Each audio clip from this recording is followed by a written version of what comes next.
Well, hello, everyone. Welcome to the Late Night Podcast, the Hidden Edge Pod to be specific.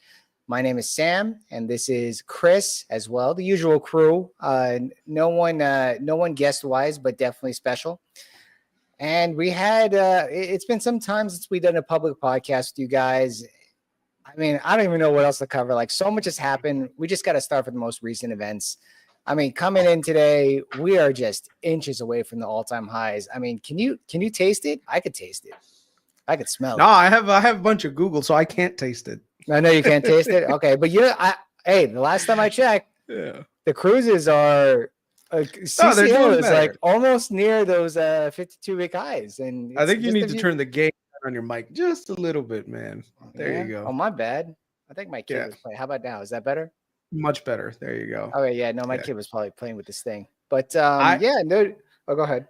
I'm doing really well this year, but I could be doing better if Google had kind of done what I needed it to do. But Google's been one of the laggards. There's just so much crap going around with trying to regulate them and to basically dealing with the what is it called, the judicial issues that they have. So, I'm still bullish on Google long term. It's just this year has definitely been one of intrigues with Google. I mean, they do have like some other growth vectors that I think the market eventually is going to recognize, especially Waymo. Yeah, I think like they always do. Yeah, Google pulls through. Like it's not even a question in my mind. The only thing is the market has to recognize that, and unfortunately right now with all the stuff happening, it's just they're just in a very precarious position where their search monopoly, quote unquote, is being disrupted. Then you have the DOJ saying you have to divest from Chromes and all this other nonsense. So it's I don't know. I think Google is good enough to be able to pull through. And at the same time, while the share prices are depressed, they are buying back a good amount of shares, which means that it's almost like a slingshot, right? So when these concerns get dissipated and everyone's like, wait a second, what do you mean it's trading at only a 17 multiple? Like, how is that possible? And then, goes up. Yeah. So. I mean, historically, it is one of the more value ends of the Mag 7, and it's I would say even from that value perspective and historical valuation, it's trading a lot cheaper. So there is opportunity there. I actually wanted to share this chart real quick because I wanted to show you, like, it's not just Google, man. Like, I'm feeling it with Amazon. All right, so if we go all the way over here to Amazon's all-time high, we measure this over here, go from the all-time closing high down here, it's still about 15% away from its all-time high. And then Google, it's probably not that far away either, right? Maybe it's a little bit more. Yeah, 19%. So, it's not just Google, it's Amazon. And I'll tell you, I feel the pain with Amazon. This is 20% of my portfolio. Actually, no, it's less now. Mercado Libre, I feel like that's going to be number one soon. But Amazon's still lagging because of the tariffs. I mean, it's just going to be an overhang, which is kind of ridiculous because their most profitable segment, AWS, as well as their advertising segment, are bringing the most cash flows to their company on an operating basis. So it's like, it doesn't really make sense. And you can say the same thing with Google, right? It's with Google, they're still printing cash, right? Like, just because the search is maybe going to slow down a little bit, like the cash flows are still going to be there. So, I mean, we'll see with it, but there's one that has been really pretty much inches away from the all-time high, and that's Microsoft. That this has been a beast since its lows, and dude, the April lows all the way down here. It's come back strong. It's same thing. Massive with strength. Yeah, Meta too. Massive strength, 23% from the April lows for Microsoft, and for Meta, this thing's a beast. But I think this one has it has a lot of the LLM tailwind along with the AI automation, and then they're also in hardware as well, which isn't really going to materialize to much for some time. But even from a Mag 7 perspective, I think a lot of people look at Meta and they're just like, oh, it's got a runway because it's a lot cheaper from a market cap basis compared to the other Mag 7, so whatever. And honestly, there's another one. There's Netflix. Like, this one is just pushing all-time highs, like basically every single day. Looks like today didn't hit an all-time high. And then there's Nvidia, of course, and that one is probably going to take out its high sometime soon, just seeing the momentum of semiconductors right now. So you know, I feel your pain when it comes to Amazon. But yeah, I'm not. It's tough to say because when you look at the market breadth, it looks very healthy. Yeah. From a broad market perspective, the market breadth looks healthy. The advanced decline looks very healthy as well. Stocks trading above the 200-day moving average, 50-day moving average, and so on is doing really well. And there's that bearish narrative all across the board where it's like people are constantly like, oh, we need to pull back. We need to pull back. It's like, dude, we just had a freaking 20% pullback like Yeah. 6 weeks ago, right? It's like, what do you guys want? You know, I don't understand. Maybe, you know, there's a lot of The worried. part that doesn't jive with me is just when you look at something like CoreWeave, right? Like CoreWeave now That's is, absurd. It's you know, $150 overnight. it's crazy to see how this thing is just riding up. But the thing is, people, they're not looking at the underlying business model as much, you know, and they're saying, It's okay, how momentum. does, yeah. So, you know, sometimes you just got to go based on momentum, I guess, if you want to make money in the market. But it is, I don't know, it is one of those things that you're you just have to accept in the market in the short term. A lot of the market's going to move based on sentiment, and once positive sentiment is there, you know, it'll carry you to valuations that are absolutely absurd. So, you know, this is where Peter Lynch comes in, where, you know, if you keep hearing someone talk about something, there could be opportunities to be in it. And especially if people right now, with retail being such a large part of the market, dude, retail is willing to pay crazy prices for things Yeah. that a normal investor wouldn't even touch, you know, like Palantir. That's a really good example. Palantir is one of those things. Like, if you look at it, it's like trading at valuations that are close to, like, it's like it's gonna end up breaking into the Mag 7 soon. Over 300 billion. It actually is a mega cap. It is a Yeah, mega cap, yeah. ironically. And And it's hold on a second. insane on like projected 4 billion in total revenue. It's like, huh? You know, It, but it is what it is. it's getting crazy, and it's not. I mean, Palantir obviously is the go-to for a lot of people because it is the most well-known on Wall Street. It's probably the highest market Yeah. cap that's basically running right now. But I actually wanted to bring up. Hold on. I want to look at some valuations, some stuff real quick. So, if I go into here in FinChat, I can take a look at Palantir here, right? And Mhm. then I take a look at their forward EV/NTM ratio, which is what I pretty much use when it comes to software, right? And we look at forward EV/NTM sales. So this is basically for people that know, this is enterprise value, which is calculated by taking the cash on its balance sheet, subtracting it from its market cap, and then adding back any debt that they have. And Palantir really has no debt, and they have a lot of cash in their balance sheet. So this is going to be pretty high considerably. And I could just bring this up on a chart right here. So it's trading at 70, nearly 75 EV/NTM, which is ironically around the valuation it was trading at back in February, which was around the previous all-time highs. But they did have an earnings report, so it kind of gave that little bit of a cushion in terms of how much cash they have in their balance sheet, but it doesn't really make that much of a difference. You can see here, this is the most expensive it's traded since 2022. And even when they reported today, it's getting a little up there in terms of its valuation as well. For I CrowdStrike, gotta get FinChat, man. it's This pretty actually dope, looks dude. really impressive. Yeah. It's pretty dope. I love this thing. So if I go to the forward, it's always forward valuation, enterprise value to sales. And if I go over here, you know, this goes back all the way to 2021. I don't know why Palantir didn't, to be honest. That's right. It was an annual. If I just do, let me see if this brings it up as far back as that. No, 2022. All right. So everything was expensive in 2022. So I don't think we're ever going to get to those nosebleed valuations. But coming into this earnings, CrowdStrike was 25, right? And you saw it's like 6% down after hours and a good earnings report. Yeah. But when you get to these nosebleed valuations, like you gotta really perform. Like you need to Yeah. raise guidance. You need to like beat revenue. You need to beat EPS by a wide margin just to sustain your valuation. Like it's no longer like, hey, you didn't surprise at the downside. Okay, we're good. Like it's like you better surprise us, otherwise we're gonna pull you back, right? And this isn't like a cult stock. Like this is 25 times. This is so weird. It's only 25 times. Only 25 times, which is ridiculous. I Which is I tend to ridiculous.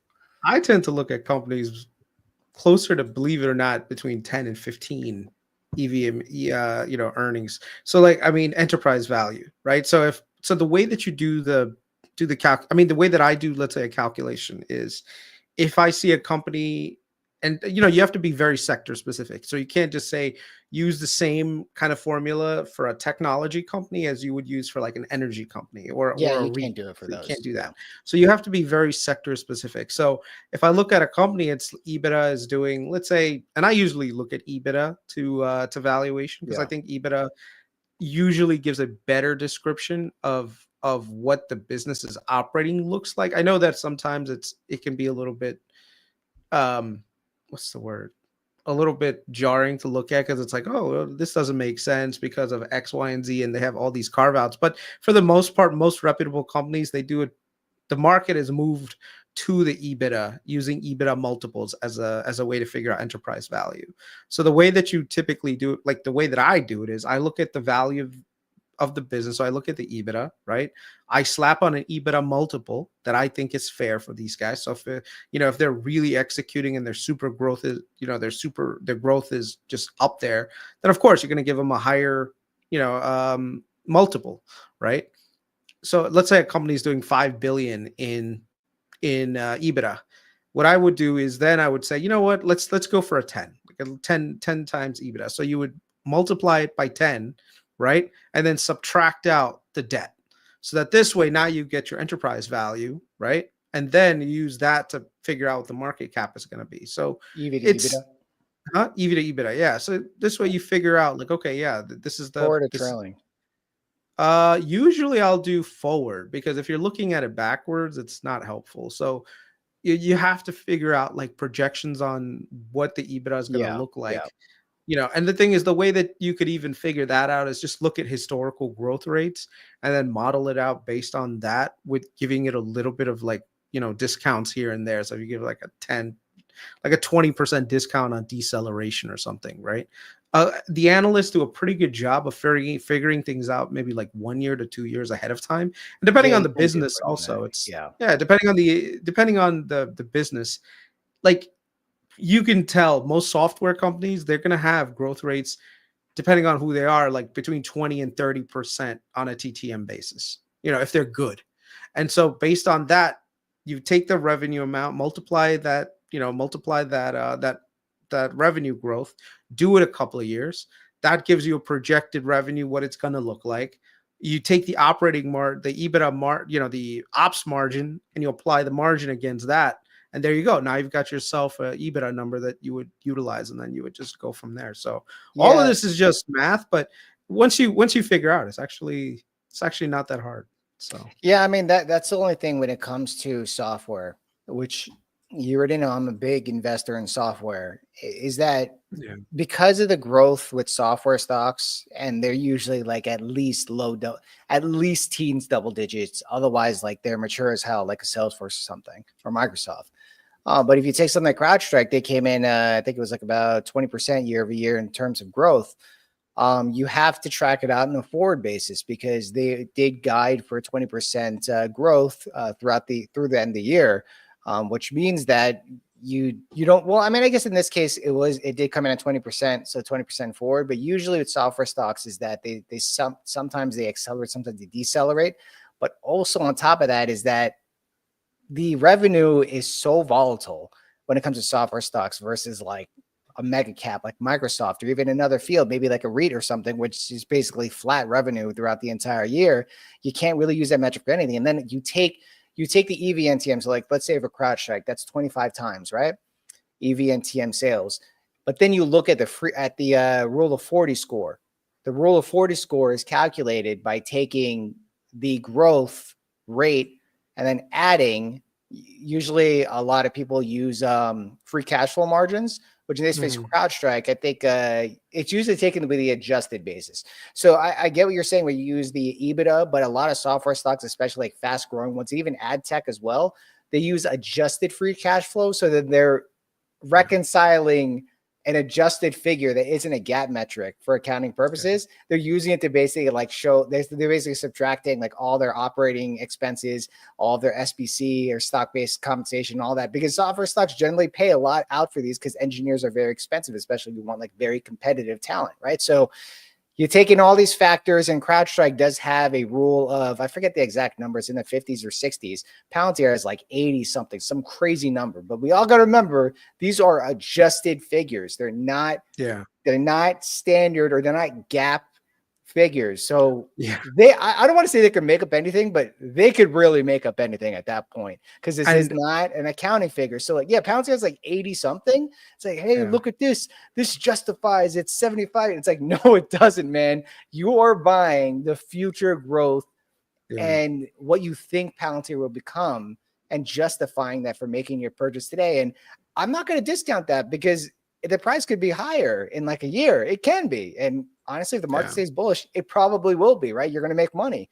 But at the same time, it's like, you cannot tell me that Palantir is cheap today based on today's valuations. I get that in the future, it might be cheap, right? It might be cheap if you take like valuations from like the 2030, right? If you're taking, and even then, like you're saying, like 1 or 2 years out, maybe analysts can do that, but like no one knows what it's going to be next year. No one knows what it's going to be in 20. Like no one knows how much Tesla is going to be making in 2030. You cannot model that out. Whether you put in Optimus, Robotaxi, licensing, FSD, whatever it is, no one can model that out. I mean, hey, they could be growing like 20% year over year with the Optimus and the margins on it. I don't know, who knows?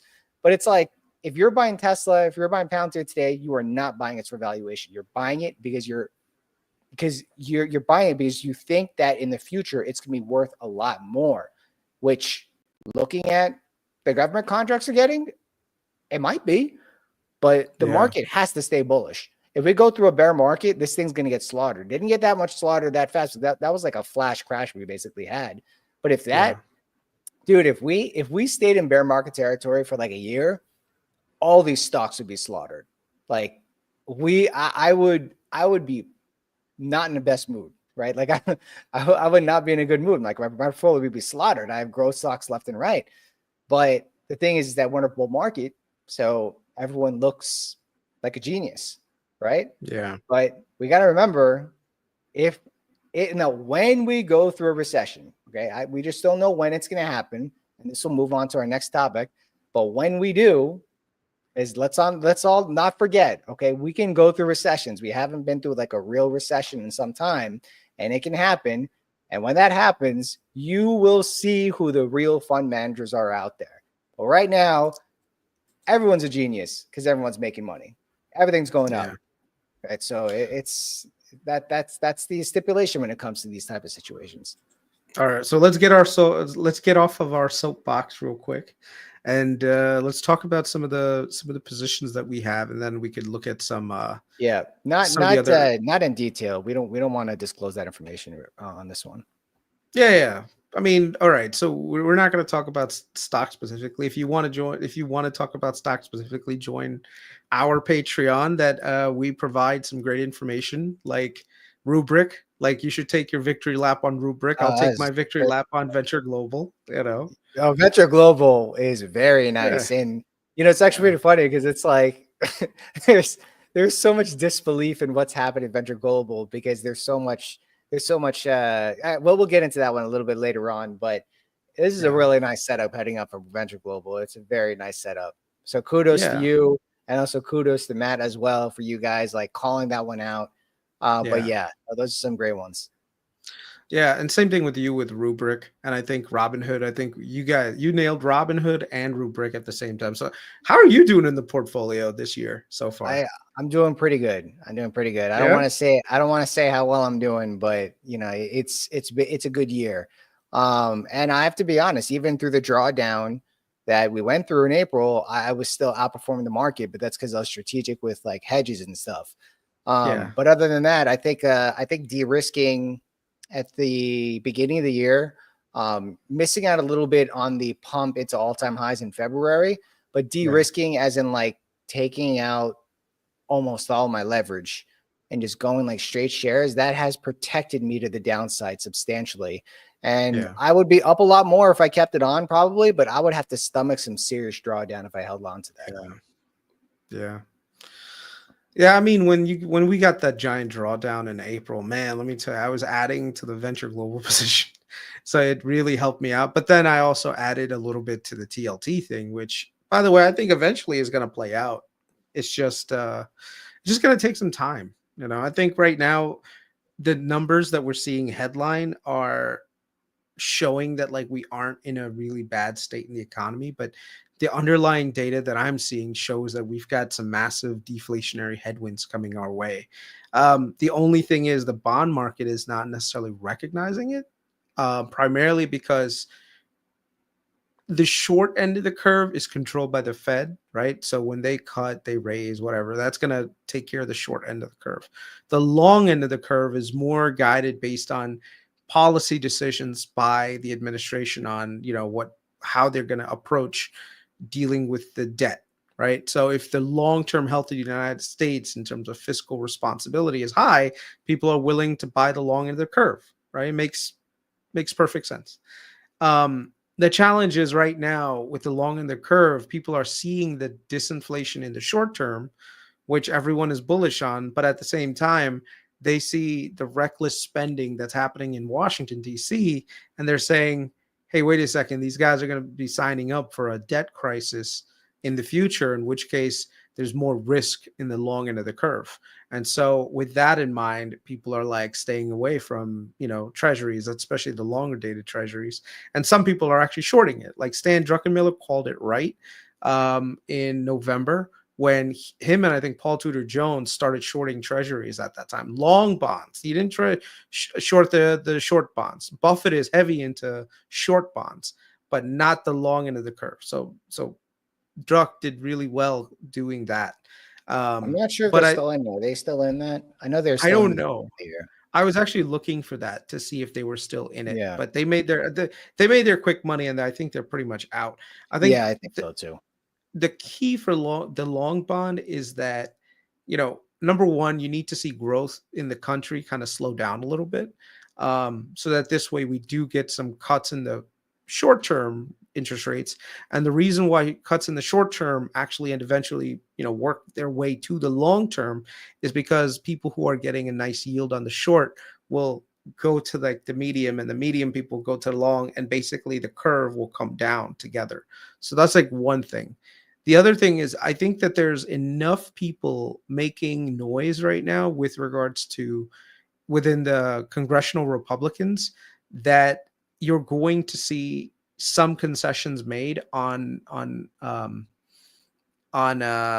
budget deficit controls, right? So if that ends up happening, we could end up doing really well with the 10-year, with the 30-year treasury. So as an example, and I think I really like this, like today, bro, Elon has come out and Elon is going ham on the government right Oh now. yeah.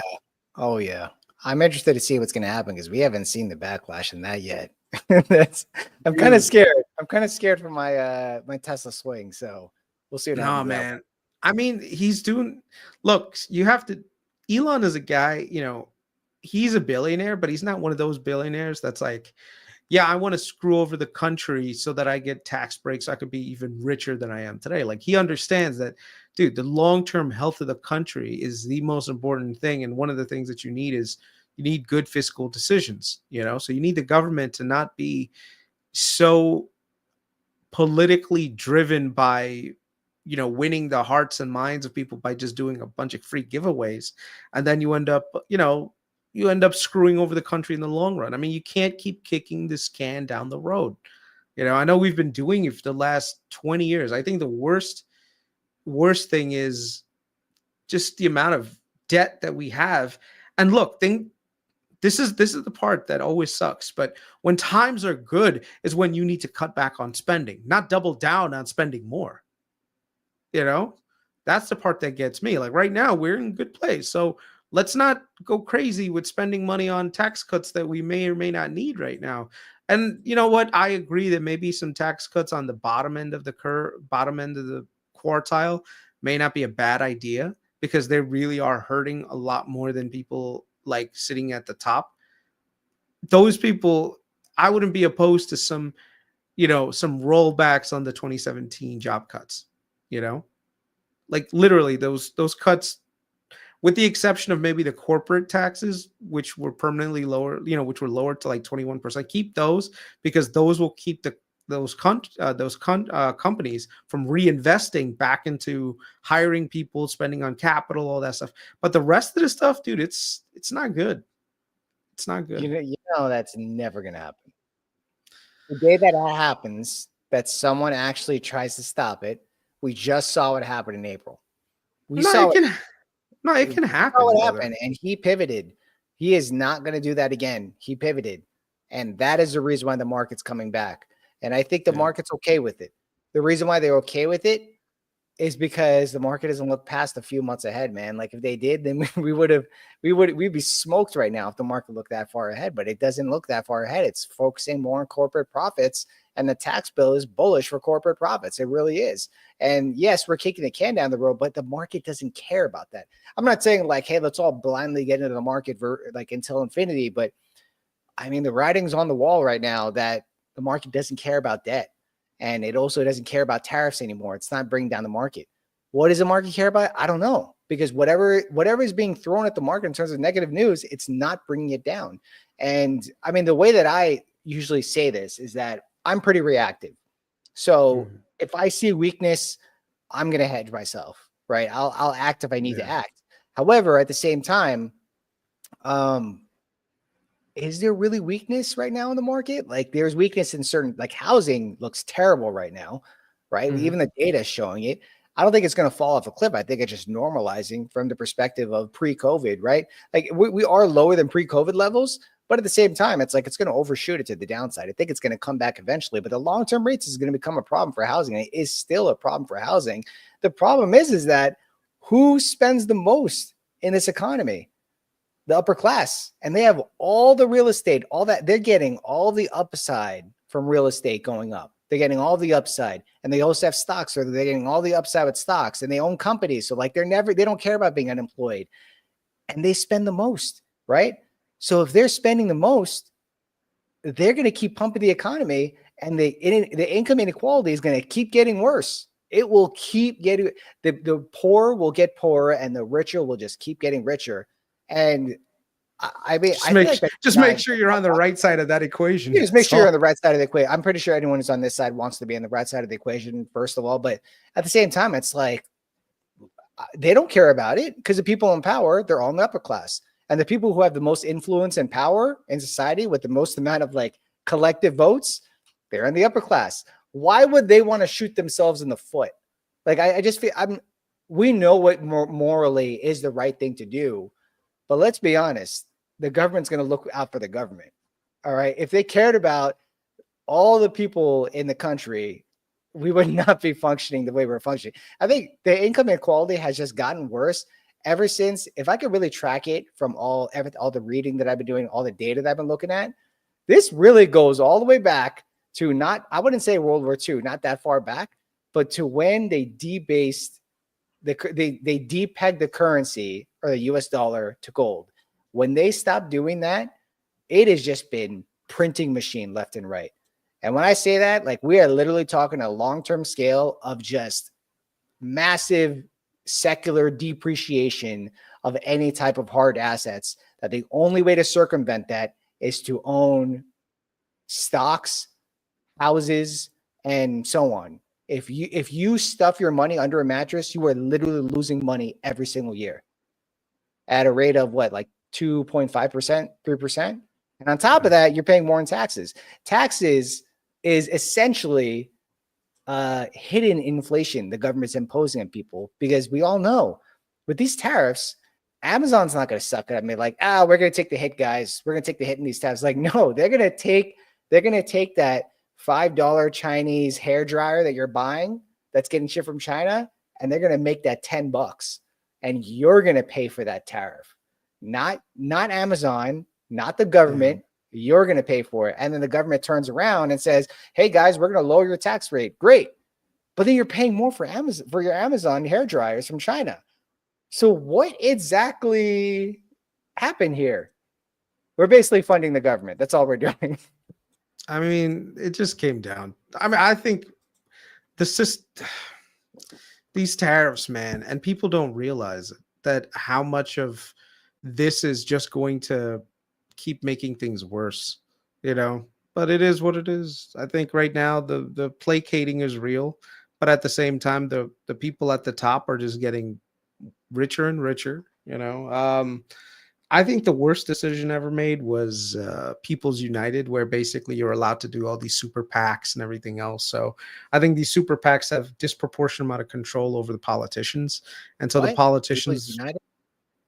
yeah, the Supreme Court decision, which said that corporations and, you know, entities can be, you know, are like can be put on as like individual people, you know. So like, let's say you wanted to create a super PAC, right? Like let's say right now Elon Musk wants to do like a super PAC that has that basically spends money, like a political action committee that wants to get a certain change done. So what they do is they create a PAC that invests in, you know, doing advertising, doing all this like outreach and everything on behalf of a political agenda. And so what ends up happening is that PAC gives a ton of money to these organizations to spend and everything else. And the politicians that are, you know, trying to fight, they're more guided based on keeping that PAC happy and not basically becoming their target. So those are the things that kind of sucks, man. But yeah. What Yeah. listening to Kris isn't researching? So ETF Phone Home said this, or people won't pay reduces demand inflation. True, but 1/3 of the spending is done by upper class, and rich people are not, they're not impacted by any of this inflation. I'm telling you, man, they are not impacted by this. I have not seen any less Mercedes Benz on the road in LA. In LA, it looks like nothing happened, right? And Yeah. it's a pretty bad barometer in terms of it, because I live in freaking SoCal, which is one of the most expensive places to live in the country. I feel poor, right? Even though I do pretty good for myself, I still feel poor. I feel like what is this American dream that I'm working? I'm like working my butt off, but it's like I have 2 kids. I got to pay for tuition. We have a mortgage. It's like, yeah, I'm barely making it over here, right? And then I'm driving around in like, you know, my car that I thought I got a good deal on, you know, whatever, and like I kept my payments or whatever, and then like I see like freaking the Joneses down the street, or every single car in the street is either a BMW, a Benz, or whatever X class or whatever. And it's like, how does that make me feel? Like, it makes me feel like I'm not really amounting to anything. No, I don't drive a Mercedes. I drive a Model Y, and I got it before. Anyways, I got it when they were still doing the tax incentive and everything. So, you know, I mean, it's besides that, I drive. We also have like a 2007 Nissan Altima. We're never gonna get rid of that. This is our second car. I'm never gonna get rid of that. It's basically free driving that, right? So it's like, if I were to live that life, and I'm pretty sure a lot of these people are in debt, right? But So they don't care. let me I've been doing my own trying to figure out, because I saw this happen here in Georgia too, in Atlanta. There are parts of Atlanta that are the prices on homes have gone ridiculous. But one of the things, like, you drive in a neighborhood and you're just like, holy crap, like, dude, these houses are so big, like, you know, all these things are well manicured.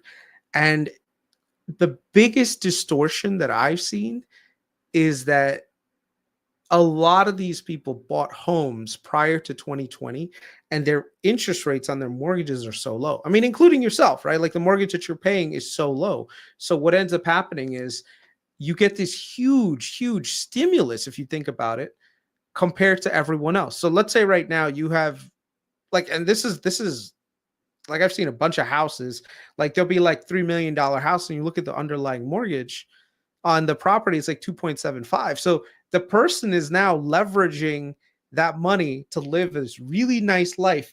And here's the funny thing. Now they're taking out second mortgages on it because they have so much equity on it. So I think Oh yeah. a lot of people are living this like, I don't know, this debt fueled life. And the thing is, people have this assumption that their home has all this additional equity that gives this wealth effect, that, hey, look, I'm richer than I actually am, because, you know, on paper, the Zillow's estimate tells me that my home is worth twice as much as I paid for it in 2016. And I think that's the false the false like impression that, that wealth effect. And so that like drives people to spend more.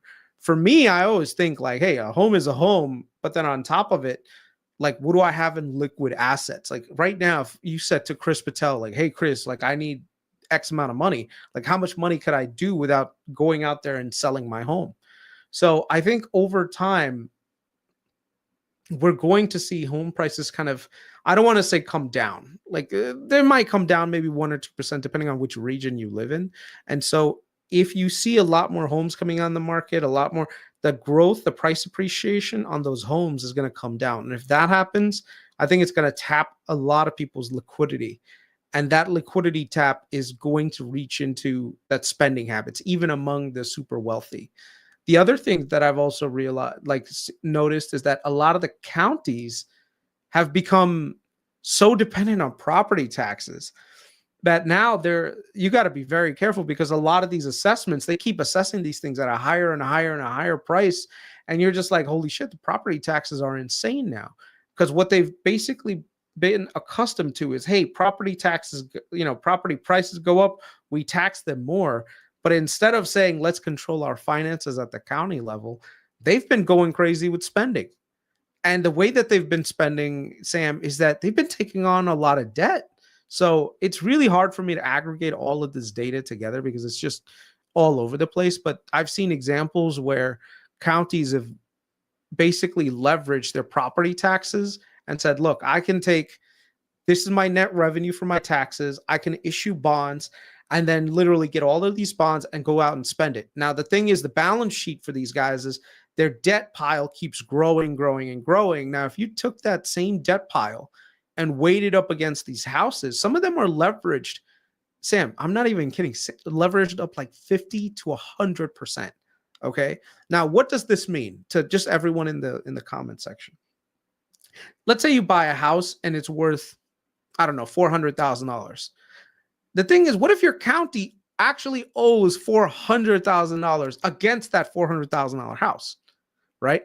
And the thing is, the way that the county runs its operations is, hey, I'm just going to keep raising the property taxes. I'm going to keep, spending money that we don't have. And what ends up happening now is that your property taxes go insane. Like me and you, we grew up in New York, so we know how Nassau and Suffolk County, they spend their money, dude.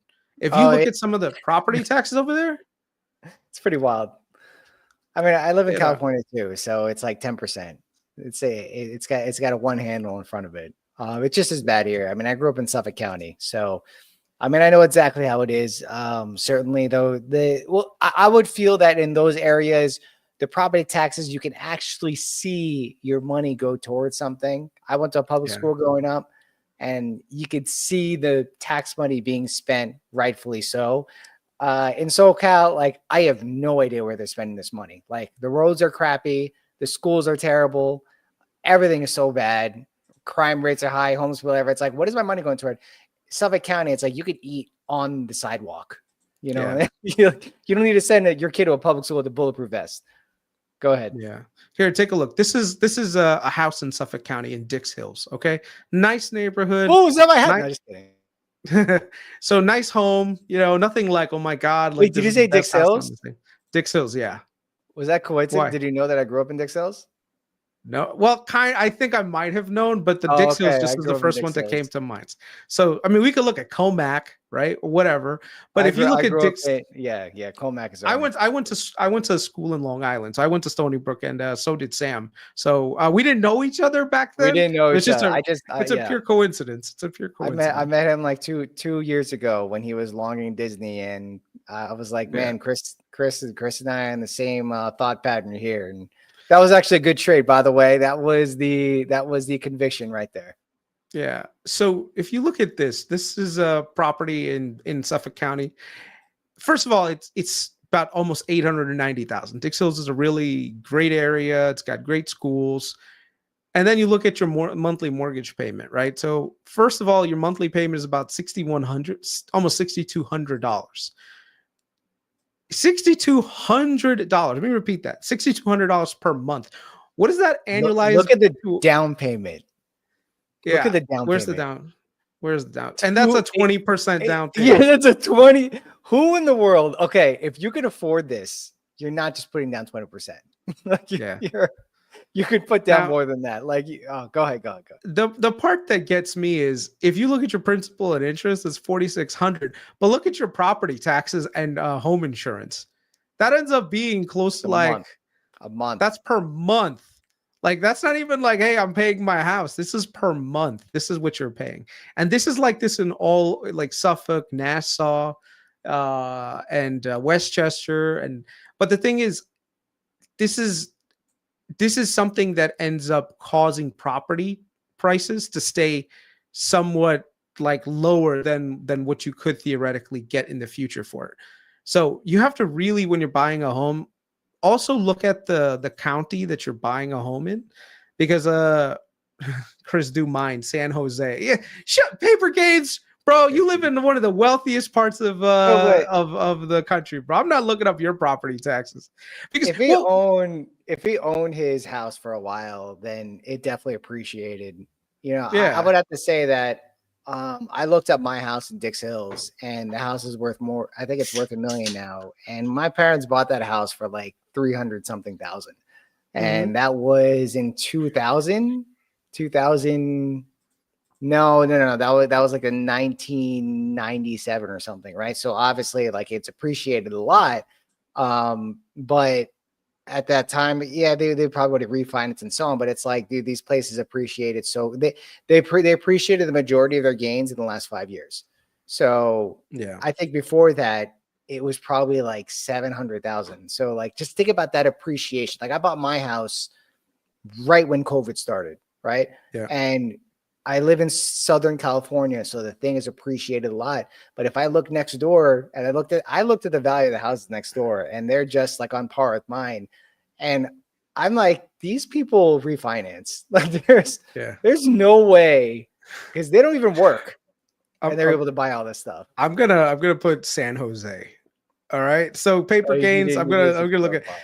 I guess this is kind of sad with San Jose. Like a 4-bed, 3-bath. This is what you're gonna get in San Jose, right? It's a nice Well, home. that's like LA though, but I think it Yeah. depends where you look in San Jose. But these really Mhm. run the same amount as where I live in California. But I don't know where. Yeah. Okay, yeah, he gave you the specific zip code.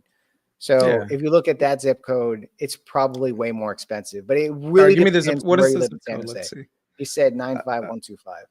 okay, got it. He said 123 Gaines Way, San Jose. No, just kidding.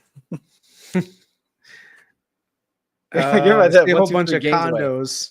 I see a whole bunch of condos and There you go, 2 million. $2 million for a house. That's not even that big of a house. That's a 1,400 square foot house, 2,000 square feet. I mean, Wow. it knocked down 500,000. Oh, Look at what that. a deal! What a deal! Yeah, actually, that's almost as big as my house. That's a little bit bigger than my house too. Like that is San Jose. That's an expensive area. Yeah, you could And literally eat off the sidewalk over there, probably. let me take a look at the property taxes. The property tax is about 2 G's. Look at that. I mean, but then if you're living in a $2 million house, 2 They don't G's really is care about that. very They don't not really a lot. I mean, here's the thing that I like about like the place where I'm trying to buy a under home. under 1 million is get. Can you believe that? Can you believe it? And it's true. It's insane. I am trying, like, for me, this is what I'm looking at right now. East Cobb. So not these houses. Like Oh my this is goodness. not those. Let's see. So like over here, let me just remove the boundary. So like, Oh wow. June lives in San Diego. Yeah, that's just as expensive too. yeah. So this is what I'm looking at primarily. You know, like something like this. It's about 800K, right? Nice home. Everything is, Oh wow. That's my dream house. That is beautiful. yeah, That is 875. beautiful. And the Wow. property taxes was only $600 a month. Only 600 I a think month. they forgot to add a zero at the end of that. Like there's no way that's 636. Well, and there's Dude, Georgia. So you wanna see like the home that, like, I don't know, maybe I will sell all my VG and buy. Let's see. It's this house right here. if I buy this house, bro, no one's ever leaving leaving me after they come. So let me just show you Ackworth. Where's Cartersville? Cartersville's up here. Okay, there it is. There. This home right here. Okay. You see this house? It's about $2.3 million. That'll get you like a closet in San Jose, probably. Yeah. That'll This is get the you a house. storage unit. This is the house. That is your Wow. view. And you're Wow. still like about less than an hour away to Atlanta, like the metro Atlanta area. Oh my goodness. Yeah, I'll never buy it. I'm just too cheap to ever buy something like this. I grew up poor, so if I lived in something like this, I'd have anxiety. It's a little much. Like I feel like I'd need to have a bigger family to be able to do that.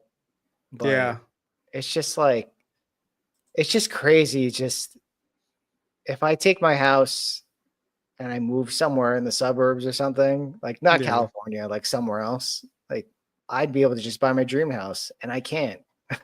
I can't. I've got to be honest. My kids are already in school. Like I don't want to move them, right? And like we are Yeah. already settled down here. Families I here. and mean, everything. aren't you also paying for private school? Yeah. You know? Well, if people don't know in Southern California, you don't No, send but your kids to public school. Well, not where I live, at least. My kids go to private school. and it's not 9420. cheap. You know what? I gotta come to California and hang out with Paper Games. I think he's got a Cybertruck, right? Oh, wow. I thought you were going to say Gotta- you're going to come out and hang out with me, the person you're in a freaking podcast with. But no, let's hang out with the guy who you just chat up with here and there. Thank you, man. No, just kidding around. If you do that, let me know, and then I'll hit him up too. Jeez. Yeah, You can go hang out. We'll I'll get chill some inside his lunch. house. I'll We'll stay get in his some house. lunch. We'll get some lunch. Holy crap, man! Tiburon, California.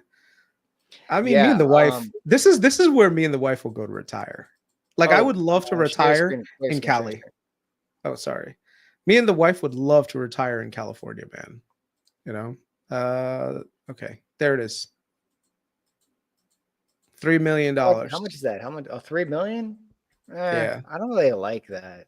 Not a fan. I'm not a pool person. I don't really like a pool. I don't like pools either. I'd rather just have like a nice view. Like I told my wife, I said, I'm trying, like when we were looking for houses. Wow, that's like right there. That's like right there in San Francisco. Wow.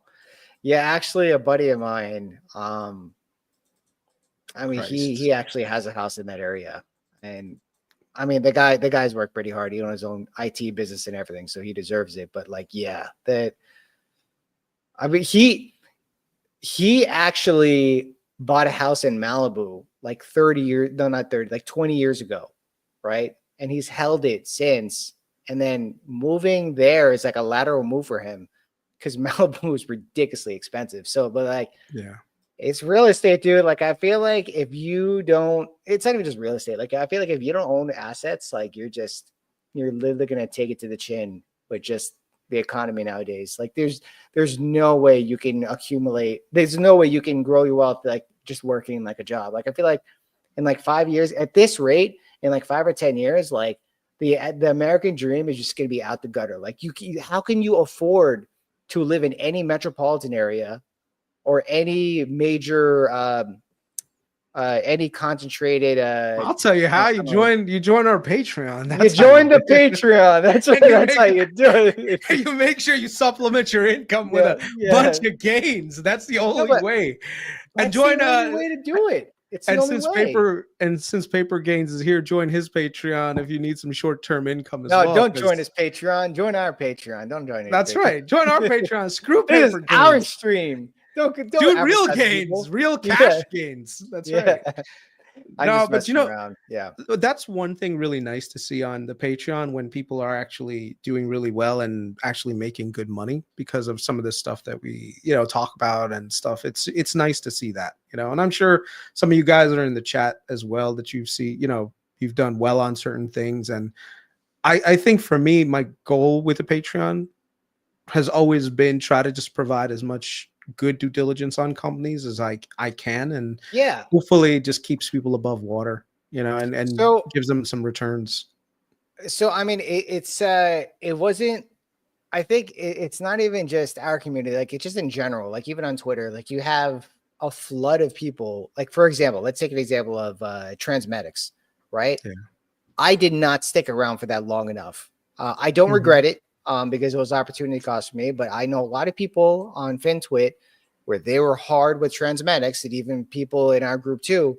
And dude, that thing is up year to date. It's up a lot. I think it's up over 100% year to date. I mean, yes, it closed like near its lows in the last day of the year, but at the same time, man, I mean, it's just like, I feel like this is the kind of market where you need to be in something that you have high conviction in. And it's something I didn't really realize until maybe a year or two into like my serious investing journey, right? And when I talk about my serious investing journey, this is like 2023. And before that, it was a lot of trading, a lot of long-term holding, like holding like Apple or Amazon or Tesla for like years, like 5-6 years, right? But like between that, like it was a lot of trading and stuff. But like when I like seriously like knuckled down, did my research, all that crazy stuff in like 2023, that's when like I learned very quickly, like this is a game where you need to build your conviction, and it can't be borrowed. Like I always say all the time, like conviction is earned, it's not borrowed. And the reason why is because if you borrowed conviction, which means that if you watched a YouTube video and was like, oh, this guy sounds really cool. I like the way that he talks. He seems like he's down to earth, you know, and I kind of vibe with him. And he says to buy this. So I'm going to buy it because I'm going to make money off it. And like you go through April, you're not going to hold that. You're going to sell, right? Like if you bought Palantir at $100, you're probably on cloud nine when it was at $120 in February. But then you're like pooping your pants when it's like $80 and you sell at the lows. So and then now you're looking at Palantir. So what you're saying is I am your lucky charm, and you've done really well in the market since you met that me. was what, I appreciate it. honestly, if it wasn't for you, I wouldn't have like really knuckled down and kind of like, you kind of like taught me, and it's not for everyone, right? Like it really depends on the kind of person too, because like at the end of the day, like there will always be people that just follow people in general, right? But at the same time, it's like, if you really want to do goodness, whether it's trading, investing, whatever, like you need to do the work. There is no easy way, right? This is a hard game. Like if this is an easy game, if buying stocks and investing was an easy game, everyone would be rich, right? I think the best advice that I gave to you, to be honest with you, from my perspective, is you had really, really good ideas, but sometimes you question yourself. And I was just like, bro, you're a good investor. You know what you're doing. Just go with it. A lot in the beginning. Yeah. And I was like, you're doing it. Just keep at it. And sometimes that's what you need. I mean, if you look at the Soros and Druckenmiller relationship, you know what Soros's biggest complaint to Druck was? You're not hitting your freaking conviction harder. It's like, if you're this convicted, hit that damn thing harder, you know? And so that's my only thing with you. Whenever Soros was crazy, man. He was crazy. Whenever I spoke to you, I'd be like, look, Sam, you're a great investor. Otherwise, I wouldn't do a pod with you. And this is the same thing with anyone that I've done podcasts with, for the most part. Like, I recognize the value and the talent of people. And I'm one of those types of people that I'll just like, okay, look, if they're good and they, you reinforce them, and we reinforce their ability to keep executing that the way they're supposed to. And I think one of the benefits that all the Patreon people have had is the research that you've done is pretty insane. I mean, these are things that, look, most analysts on Wall Street are fixated on certain things. And I think the wide breadth of understanding, and when it comes to software, there's so much tribal knowledge that these guys don't have. And what ends up happening is, because they don't have that tribal knowledge, they go based on just pure numbers. Like, here's an example. Rubrik. I'm telling you, I never heard of Rubrik. I don't know what Rubrik does. I'm a pretty good investor, but I don't know the basic ins and outs of how Rubrik operates. That's something that only someone with tribal knowledge could figure out. And that's what you did. Matt and me, I've been an investor in energy for a long time. Matt's works in the energy industry. So we know what the value of some of these things are. So yeah, that's the alpha that we have some level of tribal knowledge when it comes to investing in certain businesses that give us this exponential ability to perform. When it comes to even Amit, Like, you got to congratulate the kid. He's found multiple, and he's got conviction on things. He's He's had done multiple, really good. Yeah, right? I don't think.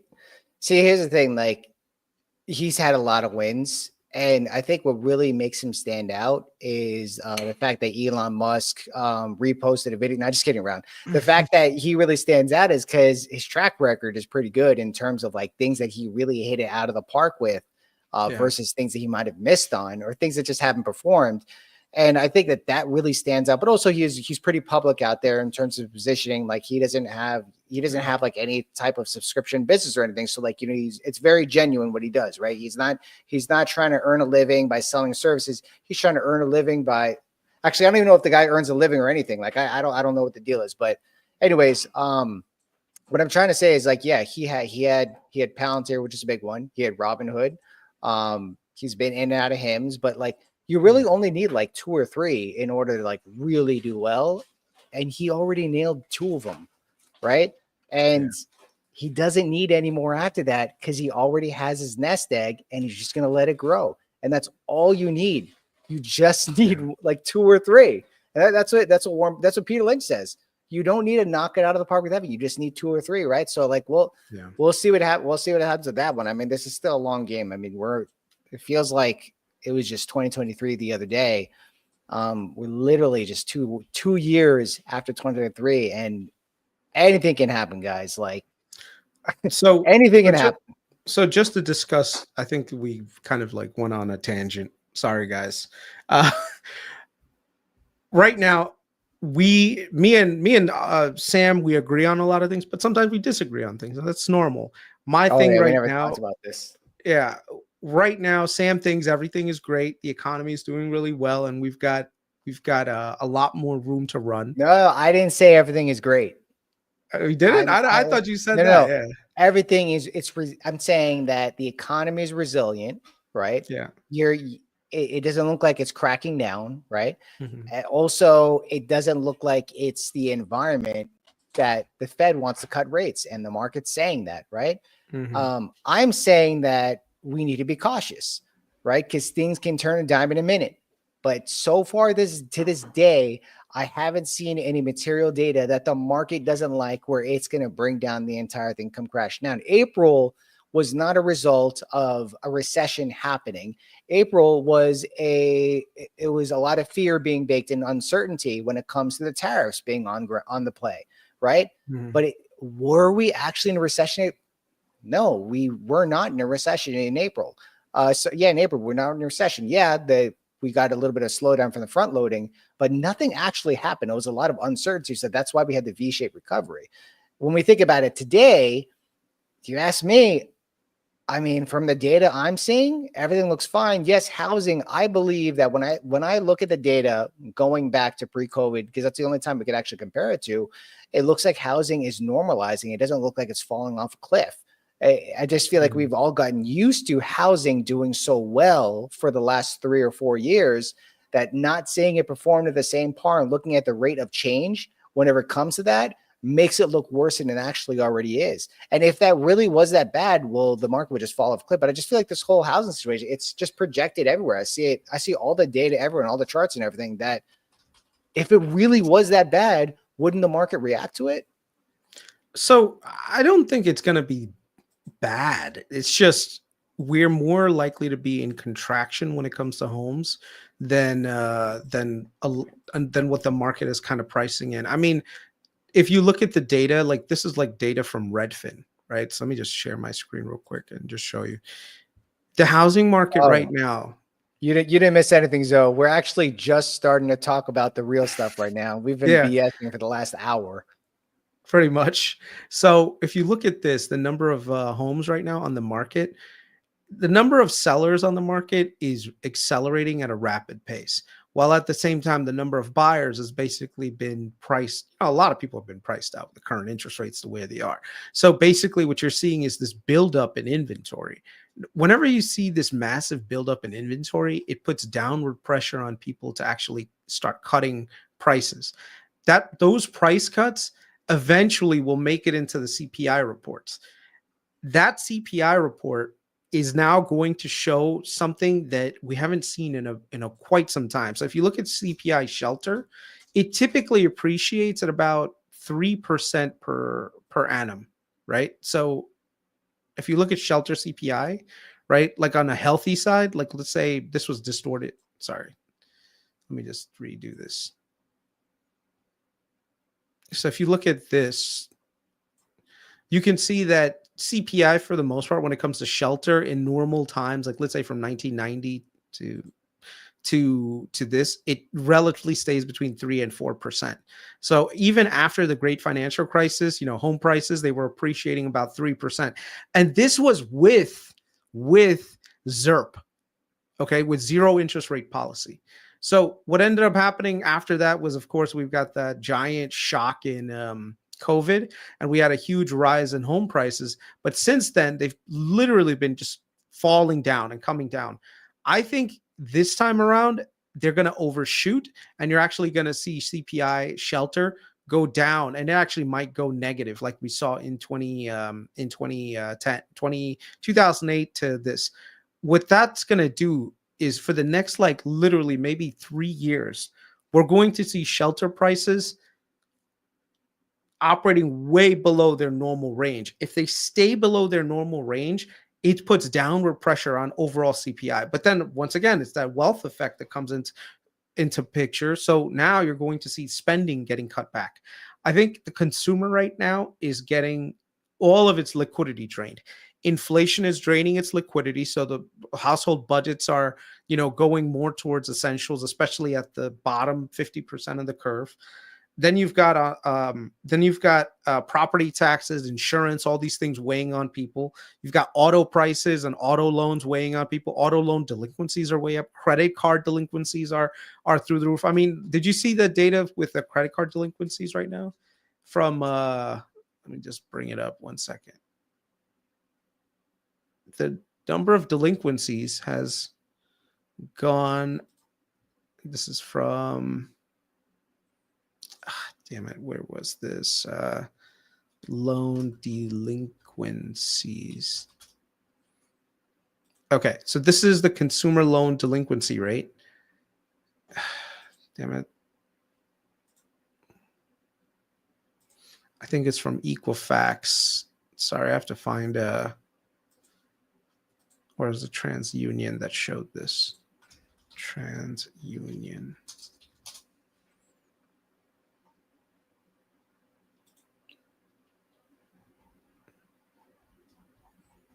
I'm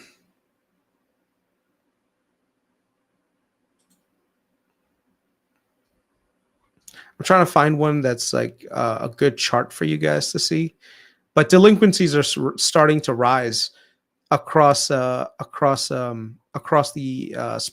income spectrum. A lot of people with student loans, those are starting to come into the picture as well now. So you're seeing the consumer, at least at the bottom end, is not necessarily as healthy as a lot of people are making it out to be. And I think that general trend is going to start to make its way into the hard data in the next probably 6 months. So I'm looking out a year from now and I'm seeing like, wait a second, like if this is what we're looking at, that means that inflation is probably going to get crushed. And if inflation gets crushed, then the Fed is going to end up having to cut. And if the Fed starts to cut, that should theoretically help like the long bond, right? So no, I mean, that's understandable. I mean, the long end of the curve really depends mostly on inflation, and that's going to project out in terms of whether the Fed's going to cut or not. But if we think about what I've been saying was that, okay, so I got the chart over here that basically shows consumer spending as a percent of GDP. Okay. And I found the other chart that I was looking for. So go ahead. Sorry. No, you can go ahead first. You go first. Okay. So this right here, this is the chart that kind of worries me. So this is from Equifax / thing. So credit cards, right? If you look at credit card delinquencies, like 90-day plus, they're at 12.31%. You already saw with all the people with the buy now, pay later, they're all getting crushed right now as well. Right. So delinquencies on credit cards are higher than they were pre-COVID. And then also getting to great financial crisis levels. Okay. That is a huge amount of things. And I think this is just like the start. Then, of course, you've got the student loans. Student loans are just marching higher. But the reason why they're marching higher is because now the student loan, like the forbearance programs have started to end. So I think a lot of people are going to be cutting back on their normal spending, and this is going to go up. But then with the bigger problem with the student loan thing is that the number of borrowers that are getting their credit absolutely destroyed by this thing is going to end up reducing down the amount of credit that's extended to them, right? Auto loans, you're starting to see the same thing. Auto loans right now, they're almost at 5%, higher than they were pre-great financial crisis, and now almost at 20, well, not 2020 was like the pandemic, but basically higher than they were through the 15 through the 20 years, right? So a lot of the data points that you're seeing are going in the wrong direction. The only areas that people seem to be paying their stuff correctly is mortgages and home equity loans, which are still relatively like less than 1%. The challenge, though, is that this number, in my opinion, is distorted. Okay. And let me tell you why it's distorted. There were so many COVID era programs with both FHA, with even with Fannie and Freddie, that allowed you this grace period of forbearance. And the thing is, the way that it was working was all these forbearance, people weren't paying their mortgages. They would literally allow you to take your mortgage, put it at the back end of your loan, and it would go there and basically sit there interest free. So you would have to pay it at the back end, but it was interest free. People have been utilizing this back and forth. They've been doing this thing called workouts. And I think the number is much, much higher. So if you look at the Fannie and Freddie, actual delinquency rates, a lot of this stuff is just not being reported to the credit bureaus, right? I think eventually those things are going to come on, and a lot of those people are likely to put their homes on the market for sale. That's why I think we're seeing a large spike in shelter prices. And then you have all these people that bought homes in 22 and 23 that bought at the top of the market. That's another major problem. So like I said, I'm not saying that, oh my God, this is like 2008 great financial crisis, everyone's got a fraudulent mortgage. Like, no, that's not what I'm saying. What I'm saying is there were a lot of distortions that were created during COVID that I think we're going to start to pay for in the next 6 to 12 months. And that data, as it starts to come into the hard end, you're going to see that the consumer that everyone thinks is super healthy is not as healthy as people think. And labor market, long-term unemployment is starting to come up again. So that's another problem that we have to talk about. So here's the thing. Okay. And this is my argument. I literally said this all a month ago on this podcast. Yeah, I mean, come on, everyone on FinTwit is kind of saying the same thing. The stuff, the data is out. This is public data. The way that I look at it is that public data, we have to assume that public data is priced into the market. And the reason why I say that the case is because there are a lot of participants in the market, a lot of smart people that are playing the stock market with size. And you better believe they're spending millions and tens of millions of dollars to aggregate this data and model it out. Okay.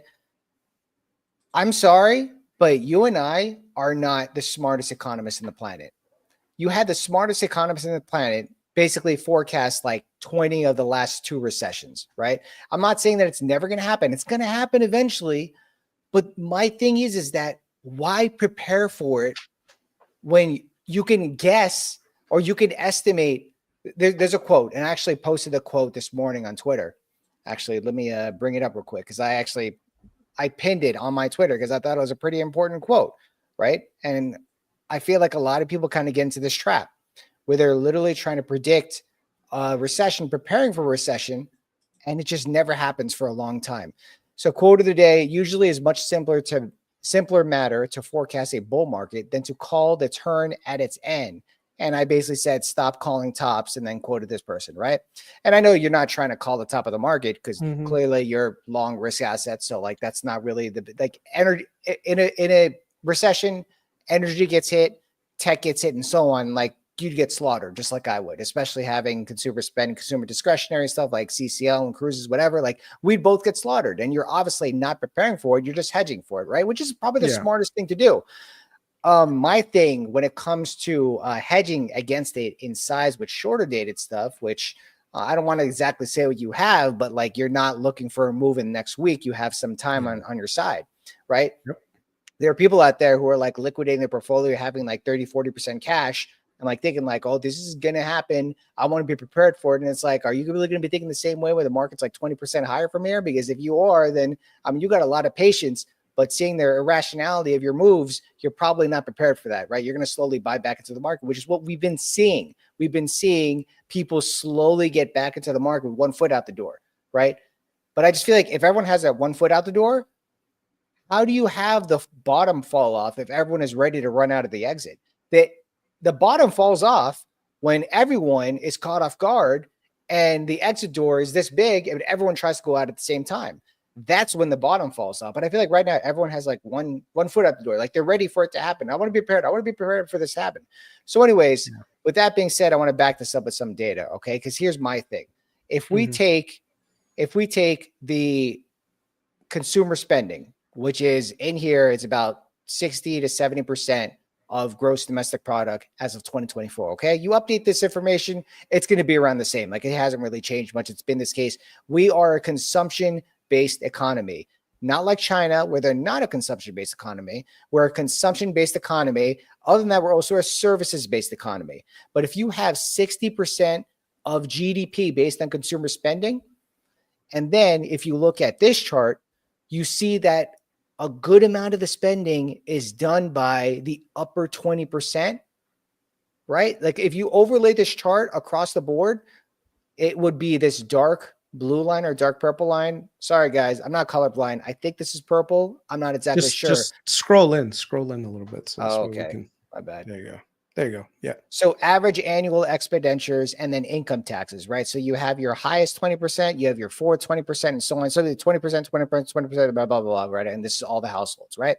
So this is basically saying that everyone from middle class up is basically the majority of spending in society, right?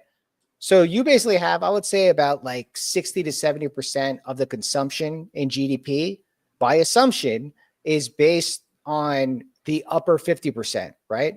But it's a little bit skewed here because I would say a little bit more than that. I'd say the upper 20 to 30% is the majority of spending.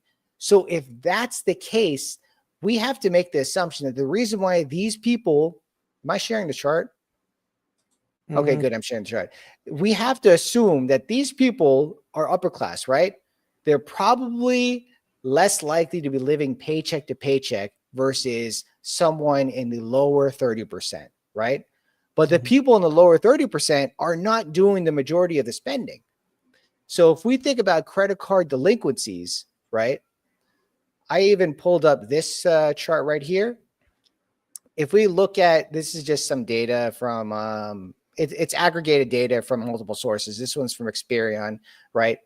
So if we look at credit card debt by state, okay, the darker it is, the more credit card debt they have, the lighter is the less credit card debt.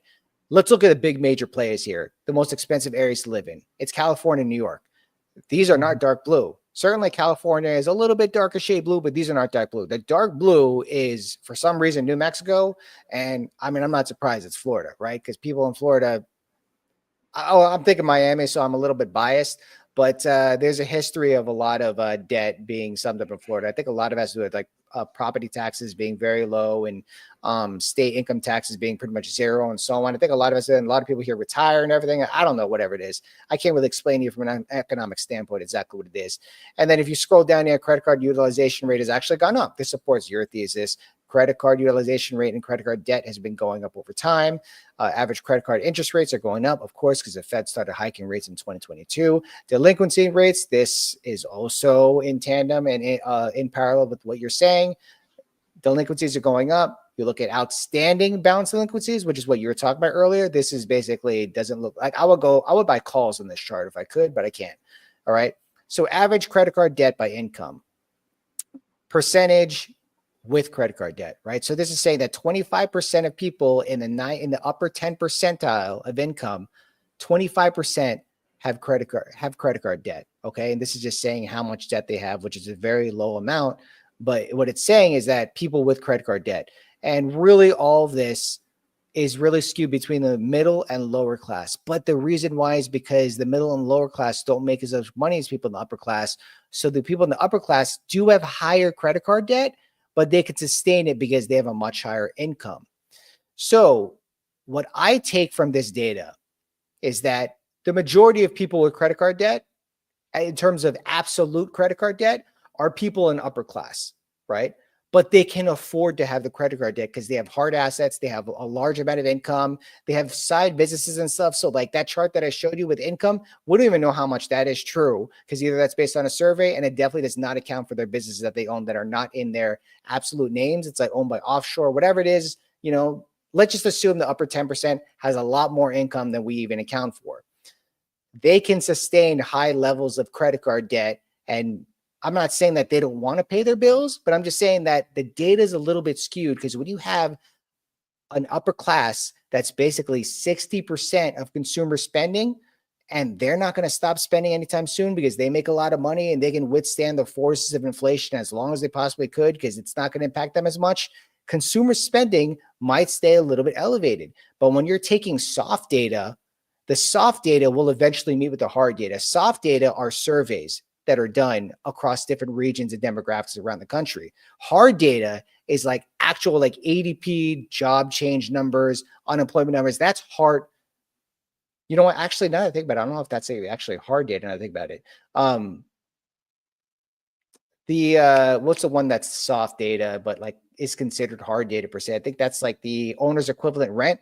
That's actually soft data because they ask people what they think their home is worth and so on. When it comes to like hard data in society, like that's actually taken from a database of actual numbers that people have, that's the stuff that really matters. What we're seeing is that the soft data is the hard data is slowly meeting the soft data where it's not as bad as consensus expects. And the way that I look at this is that the market prices everything in real time, right? Once data is available on Twitter, it's already available and priced into the market. Like you can't see something on Twitter and be like, I'm going to act on this right now and be able to catch the move. It was already priced in because people with Bloombergs that are connected straight from the news wire into their computers or servers, whatever it is, they already acted on it through algorithms. We have to assume that everything that's public is already priced into the market. And what it looks like to me, the market's okay with it. The day that they're not okay with it, well, we'll start seeing it in the price action. We'll start seeing in the headlines and so on. But until then, dude, a lot of it is kind of FUD, in my opinion. I'm not going to say it's never going to happen, that the market's not going to be down 20% again, because it will. We'll be in a recession. You know, I don't know when we'll be in a recession, though, for sure. We're not going to last without ever a recession again. All I'm saying is that it's so hard to be bearish on this market right now because I feel like if I were to like literally start to tell myself that, hey, this stuff is all going to crackle down, that will make me very biased for how I look at all the companies that I look at, how I do my numbers, because I'm going to mold it exactly to what my thesis is that we're heading into recession. I mean, that's just how I function. Are you mute?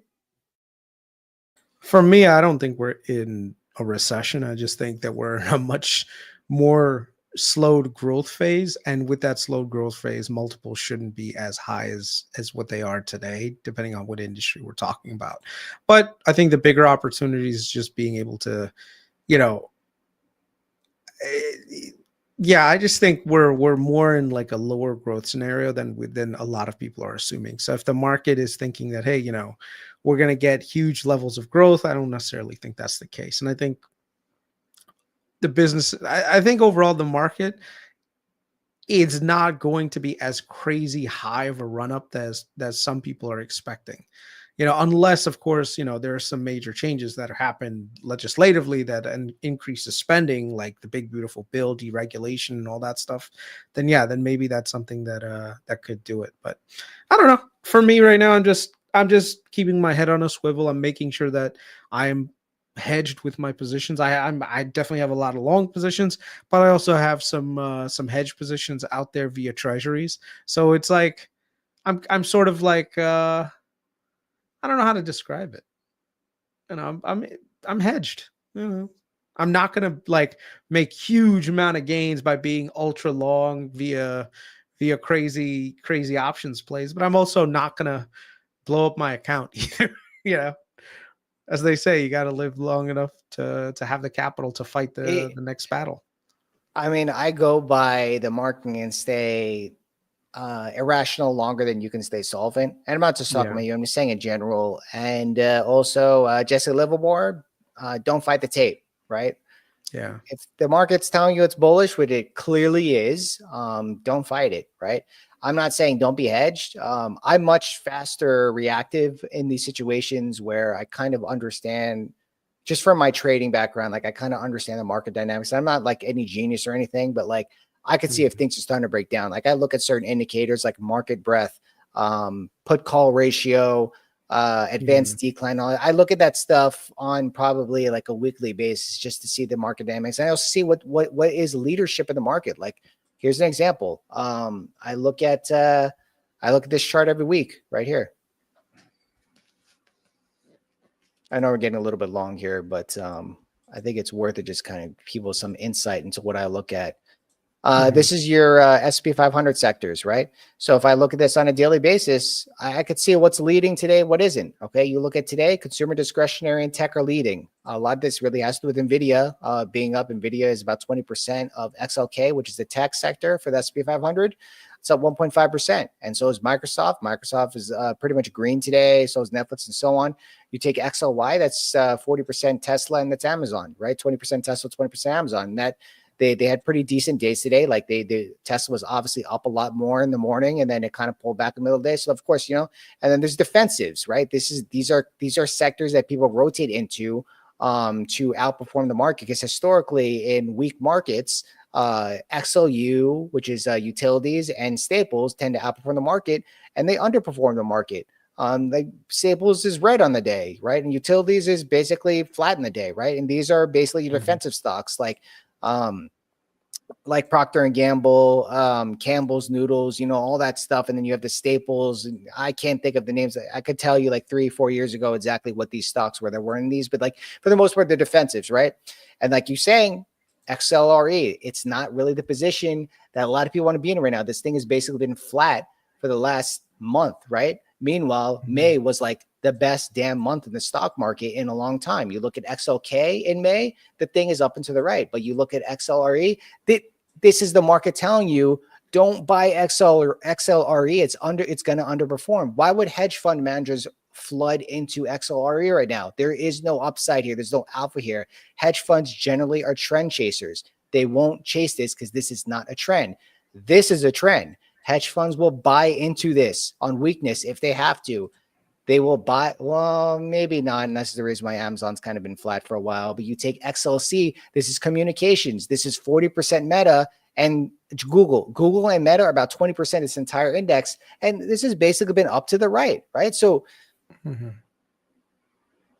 the price action will tell you the story from a medium term perspective.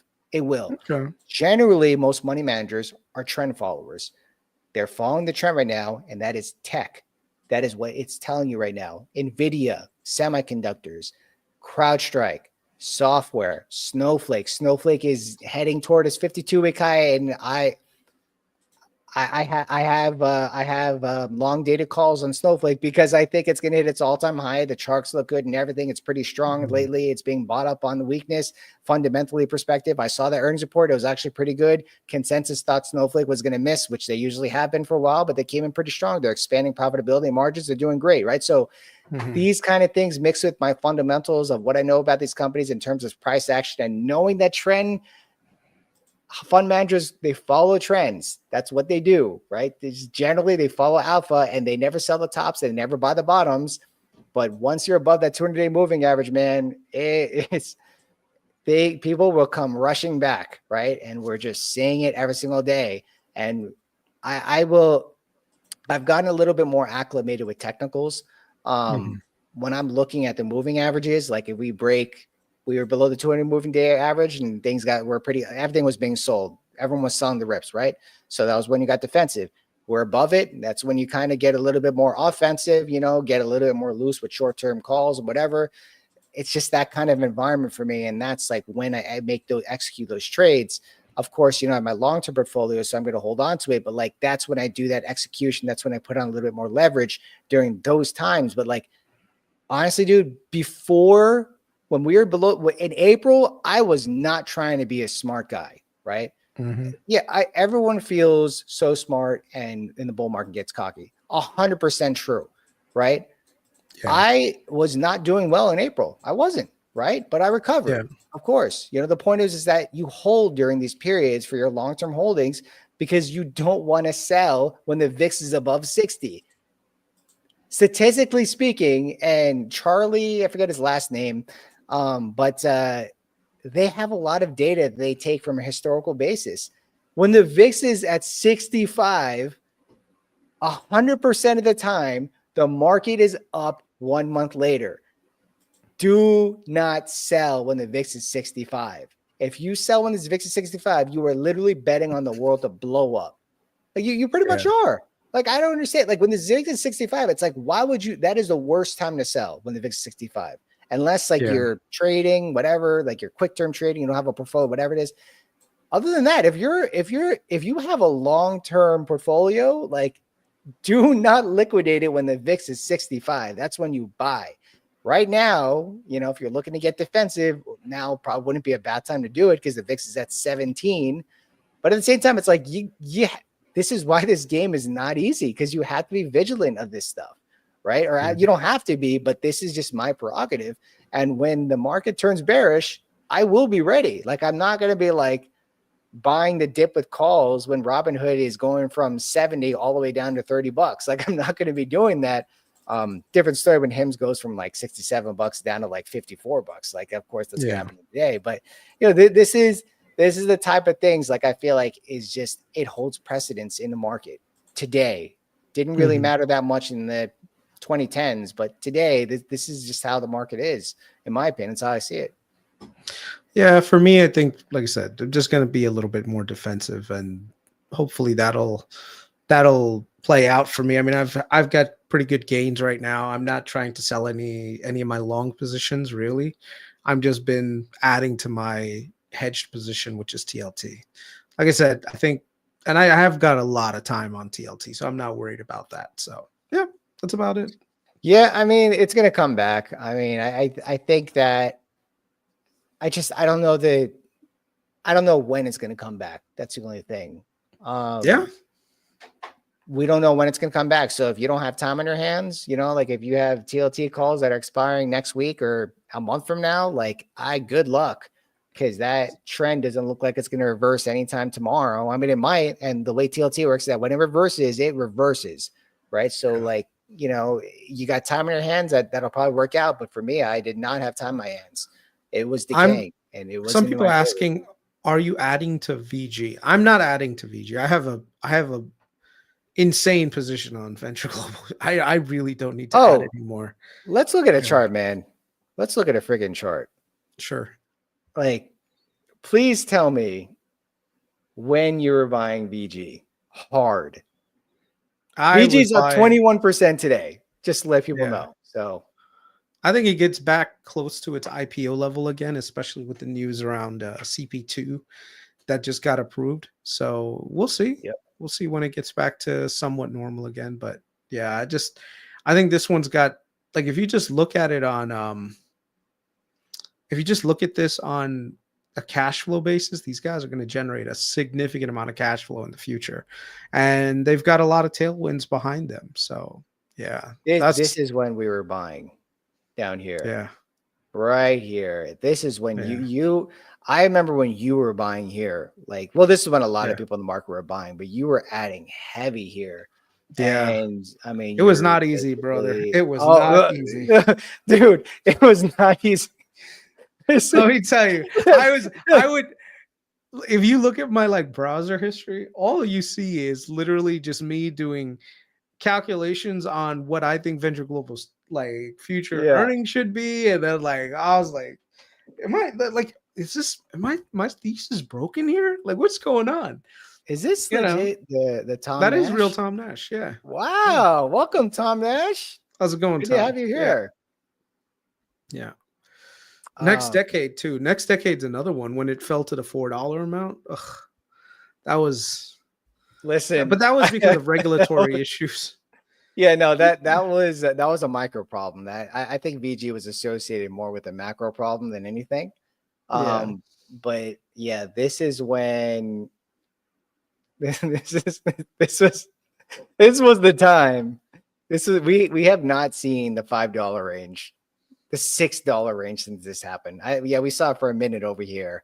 But yeah, this was the time to buy next, and that was I don't think I think I trimmed half the position, but that's it. And VG, I'll probably do the same if we get back to high single digits, maybe. Sorry, not high single digits, high teens, maybe. Yeah. But other than that, man, that's a story that's gonna play out very nice. Dude, when those EU did, remember I said Those this EU isn't deals. even yet. When those EU deals start happening or the talks start happening, this thing's gonna run up. And Yeah. ever since we had I forget the name of the person in the EU, but ever since like those talks started developing, like VG just ran, and Yeah.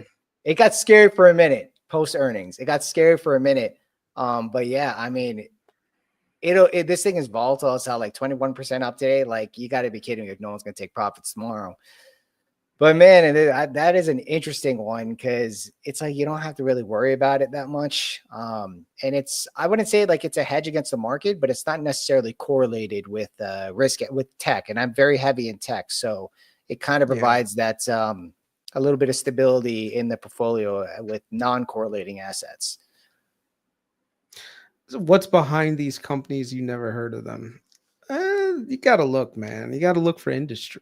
I would say anyone that's trying to look for companies, the first thing you do is you find an industry that you like. Like, if you don't like the industry, don't buy any stocks in that industry. People are Yeah, looking for ticker symbols. Don't look for ticker symbols. Find industries that you like. Like, you couldn't pay me enough to buy an airline company.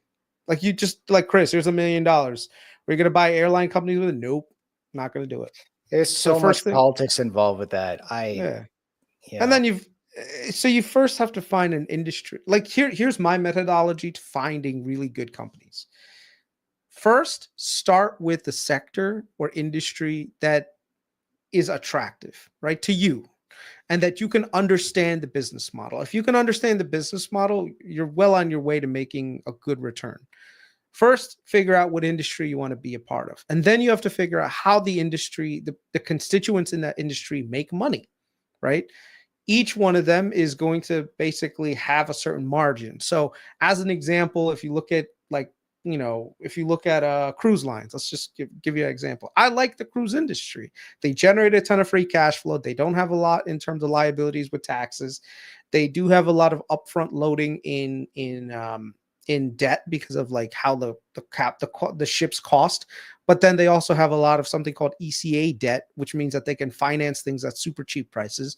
They're able to generate that cash flow, buy back shares, pay down debt. It's a very attractive business, and it's a business that has tremendous amount of leverage even during downturns. They actually can ride these things really well. So I understand the industry, I understand how they make money, and that's the way I would go. Another one is like cell phone towers, like American Tower, right? You want to be in an industry that you understand. They build towers, they rent the space to the what are they called? What are you laughing at? What is it? Rick? Are you talking about the strip club thing? Just the devil's advocate The stripper stripper index index? is down 20%. Is there I really a was like, stripper index? is there like a dip by? Is there really Oh, a stripper index? There is a stripper I, index. that's new to me. Holy shit. There's a There's a stripper market index. for it. They'll say there's a bull market somewhere, but Rick is RCI hospitality. No, but Okay, okay. Hold Vegas on. is Look at going this. downhill. Yeah, go ahead. Sex workers have been saying a recession is coming and their financial indicators are eerily spot on. This is from April. Look at that. The strippers are telling you, bro. Strippers are forecasting recessions. I got strippers on my side why What was TLT is going to do well. There you go. What do wait? you have? What was hold on. What was the date of that article? April 4th, 2025. So less Oh than my 30 days God, they're ago. trying to sell you fear. Yeah. When the strippers are telling you to sell, that's when you buy, guys. That's when you buy. No. Strippers. Yo, what is up with these B-rolls I over mean, here? the way that I see it is that in Brunette Vegas, yeah, index. There's a brunette index. If I you guess that's an notice index fewer for blonde everything. hairdos, wait a second. If you notice fewer blonde hairdos, it could be a sign of recession is looming. Stylists are what? This Hold was on, hold on on. Yahoo Finance. Hold on. There's actually pretty good logic here. If you notice fewer blonde hairdos, it could be a sign of recession is looming. Stylists are often the first to notice economic shifts, and lately, many have mentioned clients asking for easier and cheaper options. Ah, Okay, I actually know someone on Twitter who owns her own salon, beauty yeah. salon. So I might hit her up for some economic forecasting, get some insight on the upcoming CPI numbers. Maybe I can maybe I could throw some money at that thing.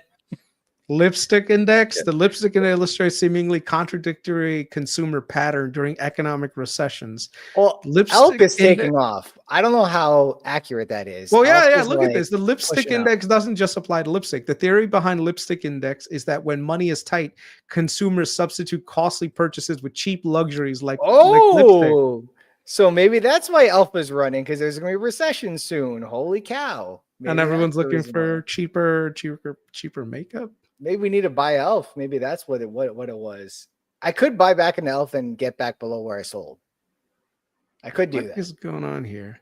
The types of people, I think a lot of people just don't drink as much alcohol these days. I think that's, but yeah, stripper index. Stripper index. Apparently it's All a right. thing. So Let's we're in a call recession it. because the strippers are not getting their dollar bills.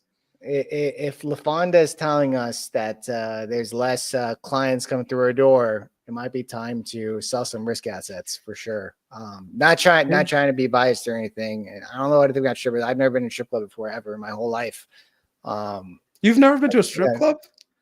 All right, guys, this all? podcast is over. This podcast At is all? over. You've never been to a strip? I've been to a strip club. No, What? of course I have, man. Come on, I went to a Good. bachelor party, so you know, of There course you I have. go.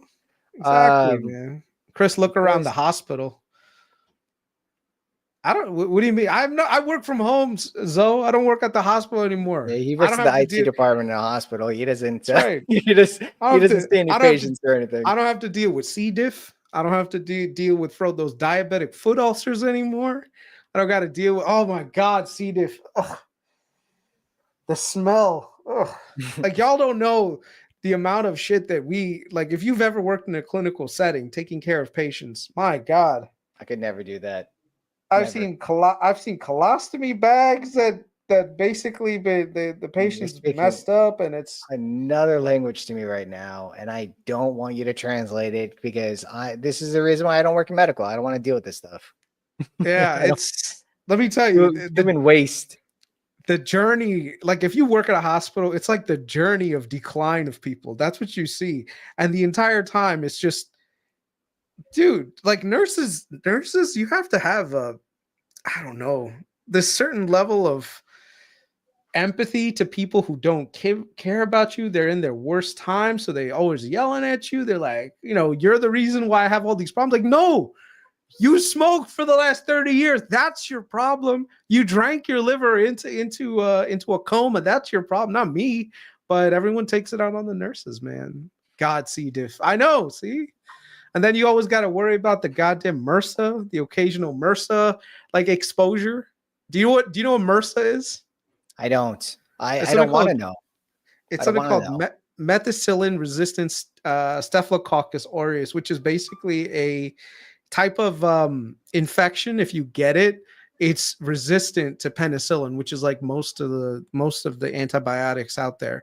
But let me tell you, man, when you start to see these things come in, and it's like, God damn it.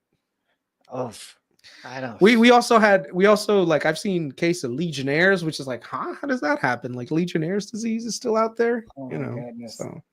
Oh, thank you, Sense. It's gross. Thank you, Sense. I appreciate it. And it's not just my Patreon, okay? I one day I got to rebrand the Patreon because Sam is a meaningful contributor to the Patreon, and he is a part owner in the Patreon. So, by all means, I got to change it so that he's getting his credit. Methicillin resistance. Yeah. I don't want the credit because if it does bad, then I just have to stay cower in the corner and be like, "That's not my stuff." No. We're not doing that. No, I'm just You kidding around. can't. Just kidding around.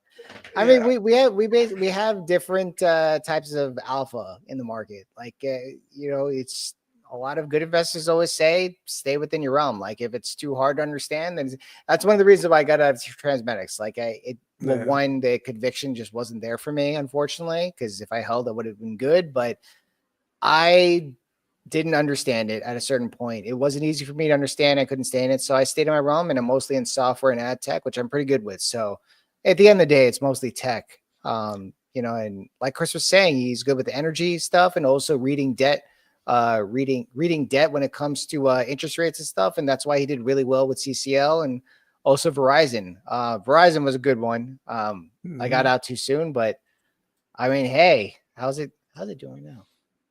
It's 42, 44. I think. Oh yeah, it's still doing good. Yeah, man. So 2 a.m. If you ever see maggots on a patient's leg, just leave them. The maggots actually do a good job of cleaning the wounds. They actually use maggots in hospital settings. I don't know if you know that. Like with certain wounds out there, that's what you use. They have like medical grade maggots that will actually go and clean the infection. So yeah. My wife was telling me they actually have medical grade cocaine. Did you notice that? Oh, word? Yeah. Yeah. Basically, if you get like some kind of like so they can use cocaine for like a vasoconstriction for like I think sometimes like the noses and stuff like that. But they live in the dude's leg. I don't know if they live in the dude's legs. Like if you see that, then yeah, you've got a problem. But no, like you can actually use maggots as a therapy treatment, So, all right, man. Yeah, I thought a medical grade maggot was called an attorney. That's actually pretty funny. I've never. Oh wow! Thank you Seymour. very much. Hey, Appreciate Seymour. it, man. Thanks. So that's the Canadian currency, though. So I'll take it. I'm just kidding. Seymour, I'm not trying to knock at Canadians. I have to look at Seymour's new portfolio, by the way. Seymour Duck has a new portfolio on his allocation. I have to take a quick look at it. Wasn't he invested in that Polish supermarket? Were you, Seymour? No, that was Sam. That was Sam Mercier, but I don't know if Sam. Oh, that thing is running. What is it called again? I forgot. Well, it's like Dino Poloska or something. Yeah. Dude, Poland is one of the fastest growing countries in Europe right now with GDP, and like their stock market just ripping up. I remember he was just accumulating companies. Right here. Yeah. This one right here. It's a retail company in Poland. So yeah, like literally year to date, 55% up. Yeah, that's crazy. And Turkey's ripping too. Their currency is just falling off a cliff, but I mean that's great for risk assets, of course. Yeah, Seymour was doing Japan. I'm pretty sure he got out of Japan. I thought I saw his portfolio update. No. He got out of a lot of Japan. No, Seymour. What are some of your major positions? I think he had a big position in Nintendo too. Well, let's see here because he posted that on Twitter. A year to date, Nintendo's up almost 40%. Yeah, Seymour was doing Japan. That's right. Oh, there you go. He's actually got it up on. He just made an update yesterday. So this is public information, so I'm allowed to share this. Otherwise, he wouldn't have posted it on Twitter. Yeah. But so. Scrolling. Oh. He's got Rick, the stripper. No freaking way. He's got Rick. He's got Rick. He bought the Rick dip. He bought the cabaret dip. Wow. No wonder he was talking about that. Oh, wait, no, he was M talked about it. Maybe M has Rick too. Yeah. Who knows? These are like, I don't even know what companies these are. And Mercado Libre was a good one as well. That was a nice one. Where's Mercado Libre? No, he doesn't have that. I'm saying Mercado Libre was a good pick of yours too. Oh, like yeah. Mercado Libre is a good one. And that was a retail favorite, so I don't think I want to take credit for that one. That was just basically just. I think if you just want to be in a company really, really long term, just buy Mercado Libre. Like there's companies out there that you'll never go wrong buying. Mercado Libre is one of them. You know, you just Yeah. buy and hold. Like there's no like, hey, there's like an options play, or hey, there's like, you know, some kind of tactical move. Like, no, just buy Mercado Libre and chill. You know. Oh, dude, I remember, I think when it was down to like the 1300s after an earnings or something, that's when I was like getting really aggressive and selling put credit spreads, but it is entirely too expensive. Like the volatility in that, like you could just get smoked. Nubank, I'm still in. I'm not They're restructuring a I little haven't bit. So sold. Yeah. Yeah. yeah.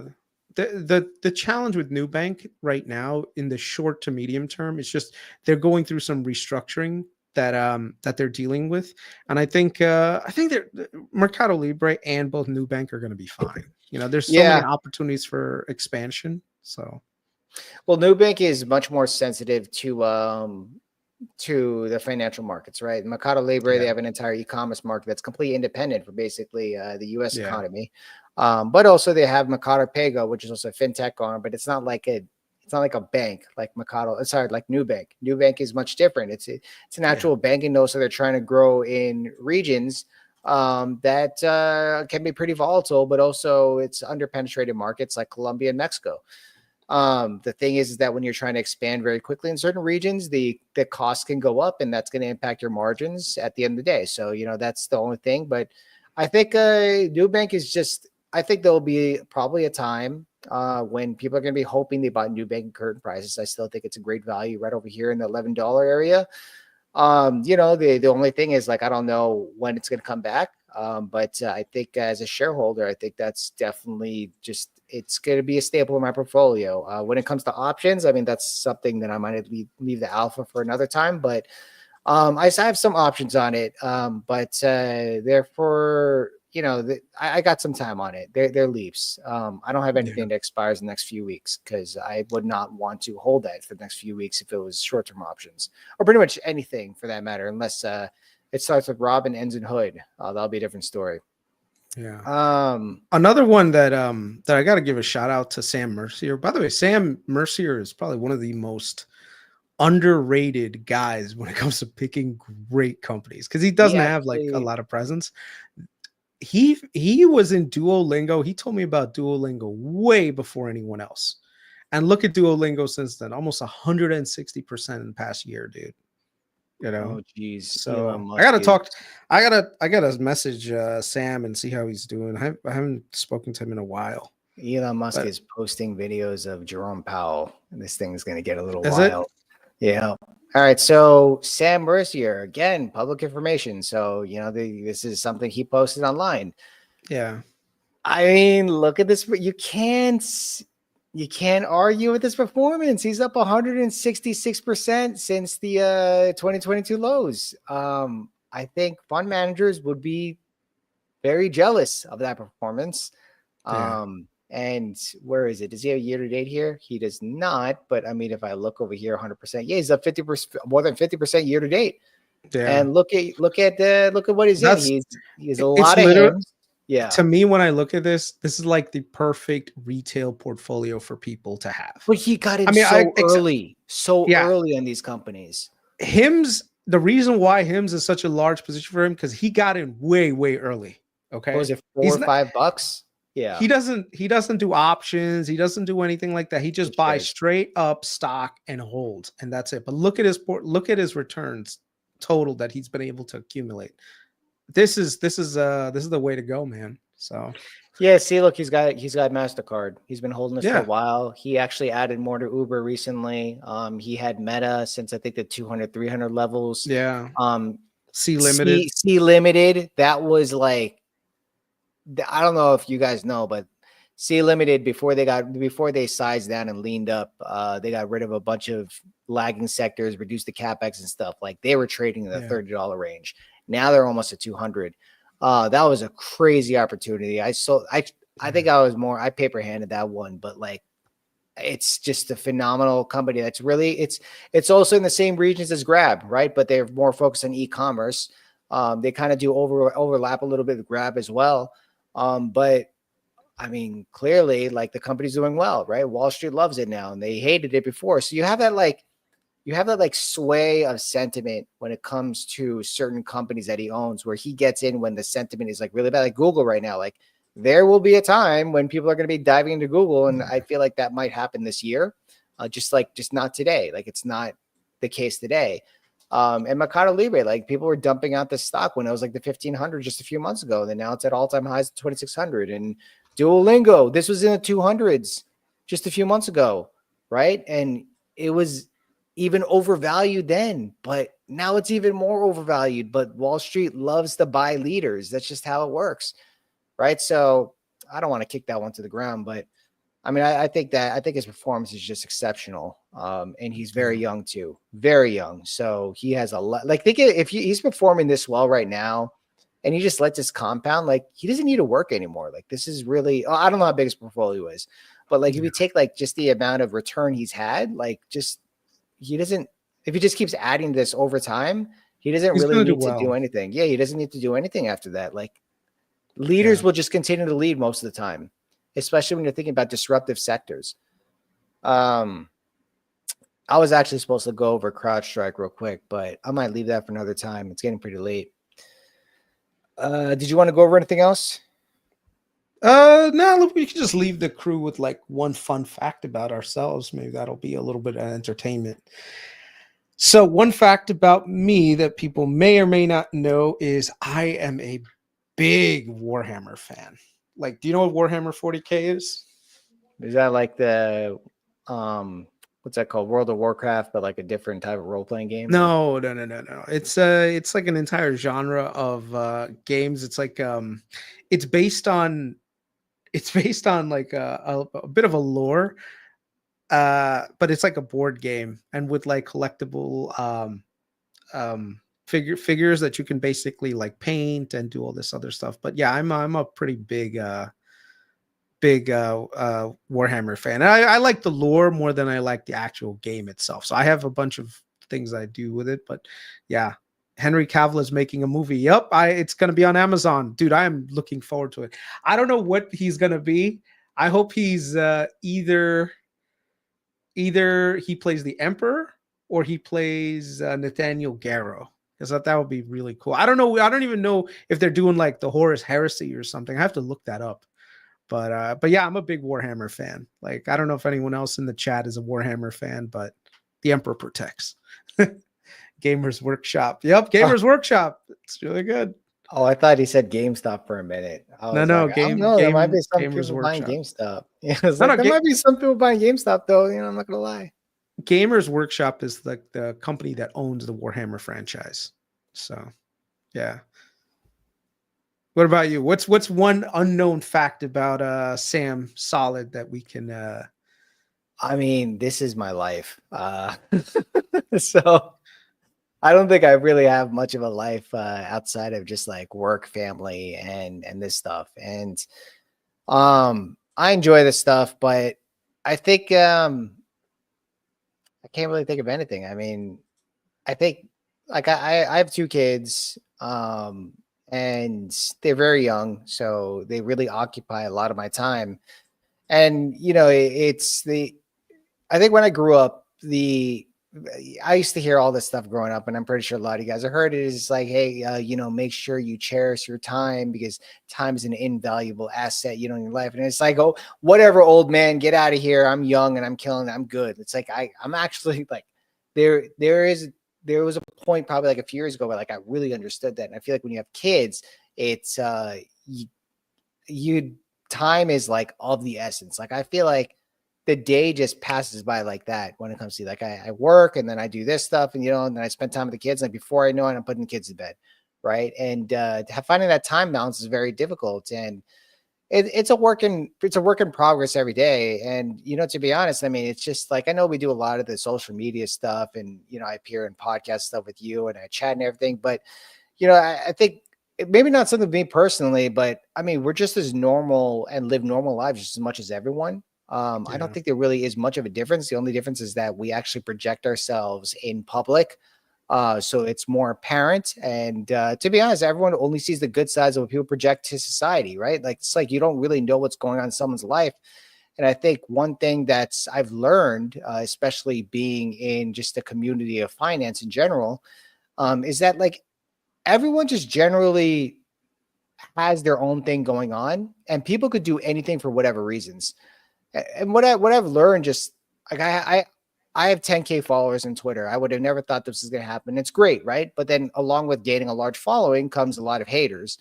And I wouldn't say I have like thick skin. I take things like certain other people do, whatever. But like it's like whenever I see like a hateful comment on Twitter, or even anywhere in general, even in real life, you just kind of step back and be like, man, that person must be having like a terrible day, that they took the willingness to take it out on a stranger, right? It's very easy for someone to take out something on you. And when I say you, I mean like you as a person. Like it's obviously not personal, but like it's very easy for that to happen on the internet, because it's like you have nothing in between you guys. They'll just say whatever, right? But like when you think about it from the other side, there's something in their life that's fueling what they're saying, that it has nothing to do with you. So if you ever hear like a hateful comment from anyone, don't take it to heart, guys. None of it is personal. Yeah. If it's anything, that person is projecting how I don't want to say crappy, because everyone goes through certain things, but like they're taking whatever they are going through at that moment on you. And that's the reason why they're doing that. They're not doing that because they hate you. They're doing it because maybe they hate themselves, or maybe they hate something in their life. They're just using you as a way to project that onto you. And that's one thing that I've learned in this whole world and growing on social media, that kind of helps me to kind of grow as a person. So in like one way, I guess in one way I'm saying thank you to you guys, and thank you to Kris too, for helping me like learn this part that I really would have never understood unless I did this. Right. So there's definitely like a two-way road that goes on here, with just being on here with you guys, being here with you, Kris, and also just the following on Twitter. Yeah. Hold on. So before we're not going to get demonetized. Okay. Just let me play this one clip, please. We're not going to get demonetized. Just, I mean, whatever. Exactly. So anytime I ever feel like, I'm having a tough day, I have a lot of haters, this is what I end up playing. Fucking life. You got to get your motherfucking hustle. Understand niggas is gonna hate you regardless. Get that out of your head, that fantasy world where niggas ain't hating on you. You got to be grateful. You need haters. What the fuck is you complaining about? What the fuck do you think a hater's job is? To fucking hate. So let them motherfuckers do their goddamn job. What the fuck is you complaining about? Ladies, if you got 14 women hating on you, you need to figure out how the fuck to get to 16 before the summer get here. The fuck is you mad about? Fellas, if you got 20 haters, you need 40 of them motherfuckers. What is you complaining about? If there's any haters in here right now that don't have nobody to hate on, feel free to hate on me. Sit back there and say my hair ain't luxurious when you know it is, bitch. All right, I'm not gonna lie. Cat Williams is one of the funniest men alive. Like, bro, I play that. I play that every time. I'm like, I get a hateful ass comment. It makes me feel some kind of way. I'm just like, oh, you get some hate. You get some hate. It's so, dude. The Palantir trolls are always, bro. They're always you got a whole community, man. You got a whole community that hates you. You sold early. You called Alex Karp out. Like, yeah, I did. And yeah. I think it's actually pretty funny, like just making a joke about it, like the whole Palantir community and how like Arnie is like always making fun of Snowflake all the time. Like I comment on it, stuff, but like, yeah, I'm a Snowflake holder, and it like I have this chart that I like post once in a while where it's like Snowflake's gonna catch up to Palantir, and it's like an all-time chart of Palantir up like 1,000 times plus, right? And Snowflake is down from its all-time. I'm like, we're going to catch up, guys. Just look at this 1 week chart. We're going to come back. We're going to come back. Right? It's funny. Like, it's funny because at the end of the day, it's like, do these people really care about you? No, they don't care. No. It's all in fun. It's all in fun. Yeah. Yeah. You're not supposed to always get everything right anyway. Bro, if you got 100%, if you get 100% right all the time, bro, you should not be on YouTube. You should be on Wall Street working for Goldman. No one gets everything right. Greatest traders, investors in the world. Even Stanley Druckenmiller says like he's wrong all the time. The only difference is that when he's wrong, he loses a lot less, and when he's right, he wins a lot more. Yeah. The point is to not always be right. The point is to know and admit when you're wrong. I think the funniest thing for me is like whenever I go on like Amit's stream, everyone calls me Kamala Patel. I think Kamala it's Patel? hilarious Why? because You voted for? Because you bet on her?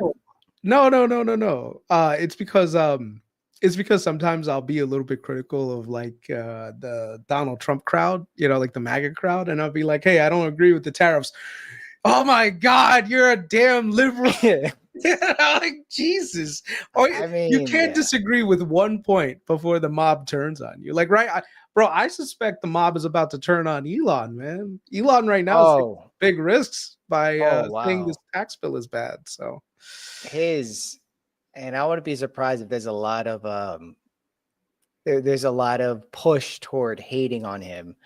You know, we haven't seen what the repercussions of his recent actions are, but he's clearly pissed of being kicked out of the White House, basically, for trying to do the right thing and essentially being used for his publicity figure. Anyways, I've said too much. Like, you don't mess around with the richest man in the world, bro. He's I know. You. I feel like he's mad because he was basically used. He was used. And now they just basically dumped him out on the curb. Well, the thing is, he had to sacrifice so damn much to get this Doge thing working, and now this big beautiful bill is just spending insane amount of money. He's like, what the hell was the point of Doge when y'all were just going to spend all this money anyway? You know? Like, this is like one of the situations. Like, wow, I kind of feel a little bad. It's like he literally sacrificed all of his company. Well, he didn't really sacrifice it, but he like put his companies as second priority to put this first. And then he got dumped off the curb, and then not behind his back, but it was like, just take all that money that you saved and let's just dump like this big thing right here. It's like, thank you, I guess. But yeah, Julie, I'm a liberal when it comes to certain things, and I'm a conservative when it comes to other things. You know, I think people are all nuanced. There's no such. The people that I hate the most are the people that cannot draw a nuance between topics. Like, if Trump does the right thing, he's good. I don't care what it is. If Biden does a good thing, good. Yeah. That's what we want. We want people who do right by the country. And if you're messing shit up, you should be called out. Doesn't matter what part of the party you're part of. You know, the problem is with some of these people, it's like Donald Trump is X, Y, and Z, and they all go against Donald Trump no matter what. And it's the same thing with on the right, where it's like, oh, Joe Biden is wrong for every single reason. I'm like, stop with that, man. The uninformed masses are. Do you know this one experiment? And before that, I'm sorry, I think we just keep dragging this on. We'll just finish this before we go. There's this one. Yeah, I think it's not. They don't want to be here anymore. There's this one experiment that I think they did in Russia, where basically what they did was they had a group of people. They gave two people, basically like they would blindfold them, and two people were called the wolves, and the rest of the group were supposed to be civilians. Now, what happens is every round, the wolves would pick people to kill, and the civilians, they would wake up the next day and they'd have to figure out, who the wolves were. Well, it turns out that the people who were the wolves actually won most of the time. And the reason why they kept winning is because the informed select few will always beat the uninformed masses. And I think that's the sad part with this day and age, with so much information out there, that we're still so uninformed, or quote unquote, this time around, we're misinformed. Yeah, the masses always lose to the informed few. That's the quote. That's right there. That's the one. Very interesting. I have to admit that a large amount of people in the world, and I don't think it's anyone in this stream right now, because if they were part of the stream, if they were part of that majority, they wouldn't be in the stream. Said a lot of people in this world, they don't want to think. They just want to take what they hear as truth and just follow it and just move on with their lives, right? This includes taking what you're seeing on the news as truth, be like, this is true, so I'm just going to go with it, right? And generally the media is just like, they take whatever is outlandish out there and they go against it with the majority, so that way they can get the ratings, right? Media is there for ratings. That's just it for the most part. If you're on TV, you're usually there for the ratings, because the ratings is what gets people paid. And if they're not paid, they're not going to be on TV anymore, right? So the way that I see it is that a lot of things, I don't want to say things are rigged, but a lot of things are heavily swayed toward a certain side, and it's influenced by money and power.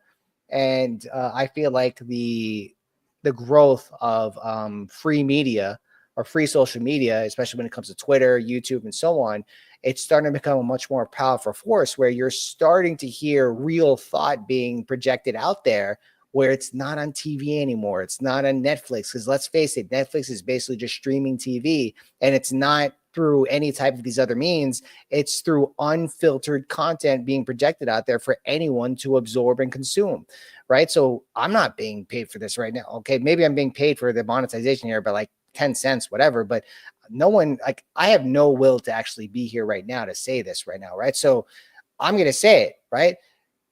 If I'm on, like, let's say Fox News or something, like, I'm not going to be put on there and then say whatever's happening. I'm going to basically be told certain things to say if I'm on there, right? Like, well, not exactly, but in a sense that, like, there's a reason why people or shows are on TV, because they're basically paid to be there. It's going to bring them ratings. For things like on Twitter or things that are on YouTube and stuff, for the most part, this is like unfiltered content. I feel like the more this happens, the more you're going to start to get the informed slowly over time.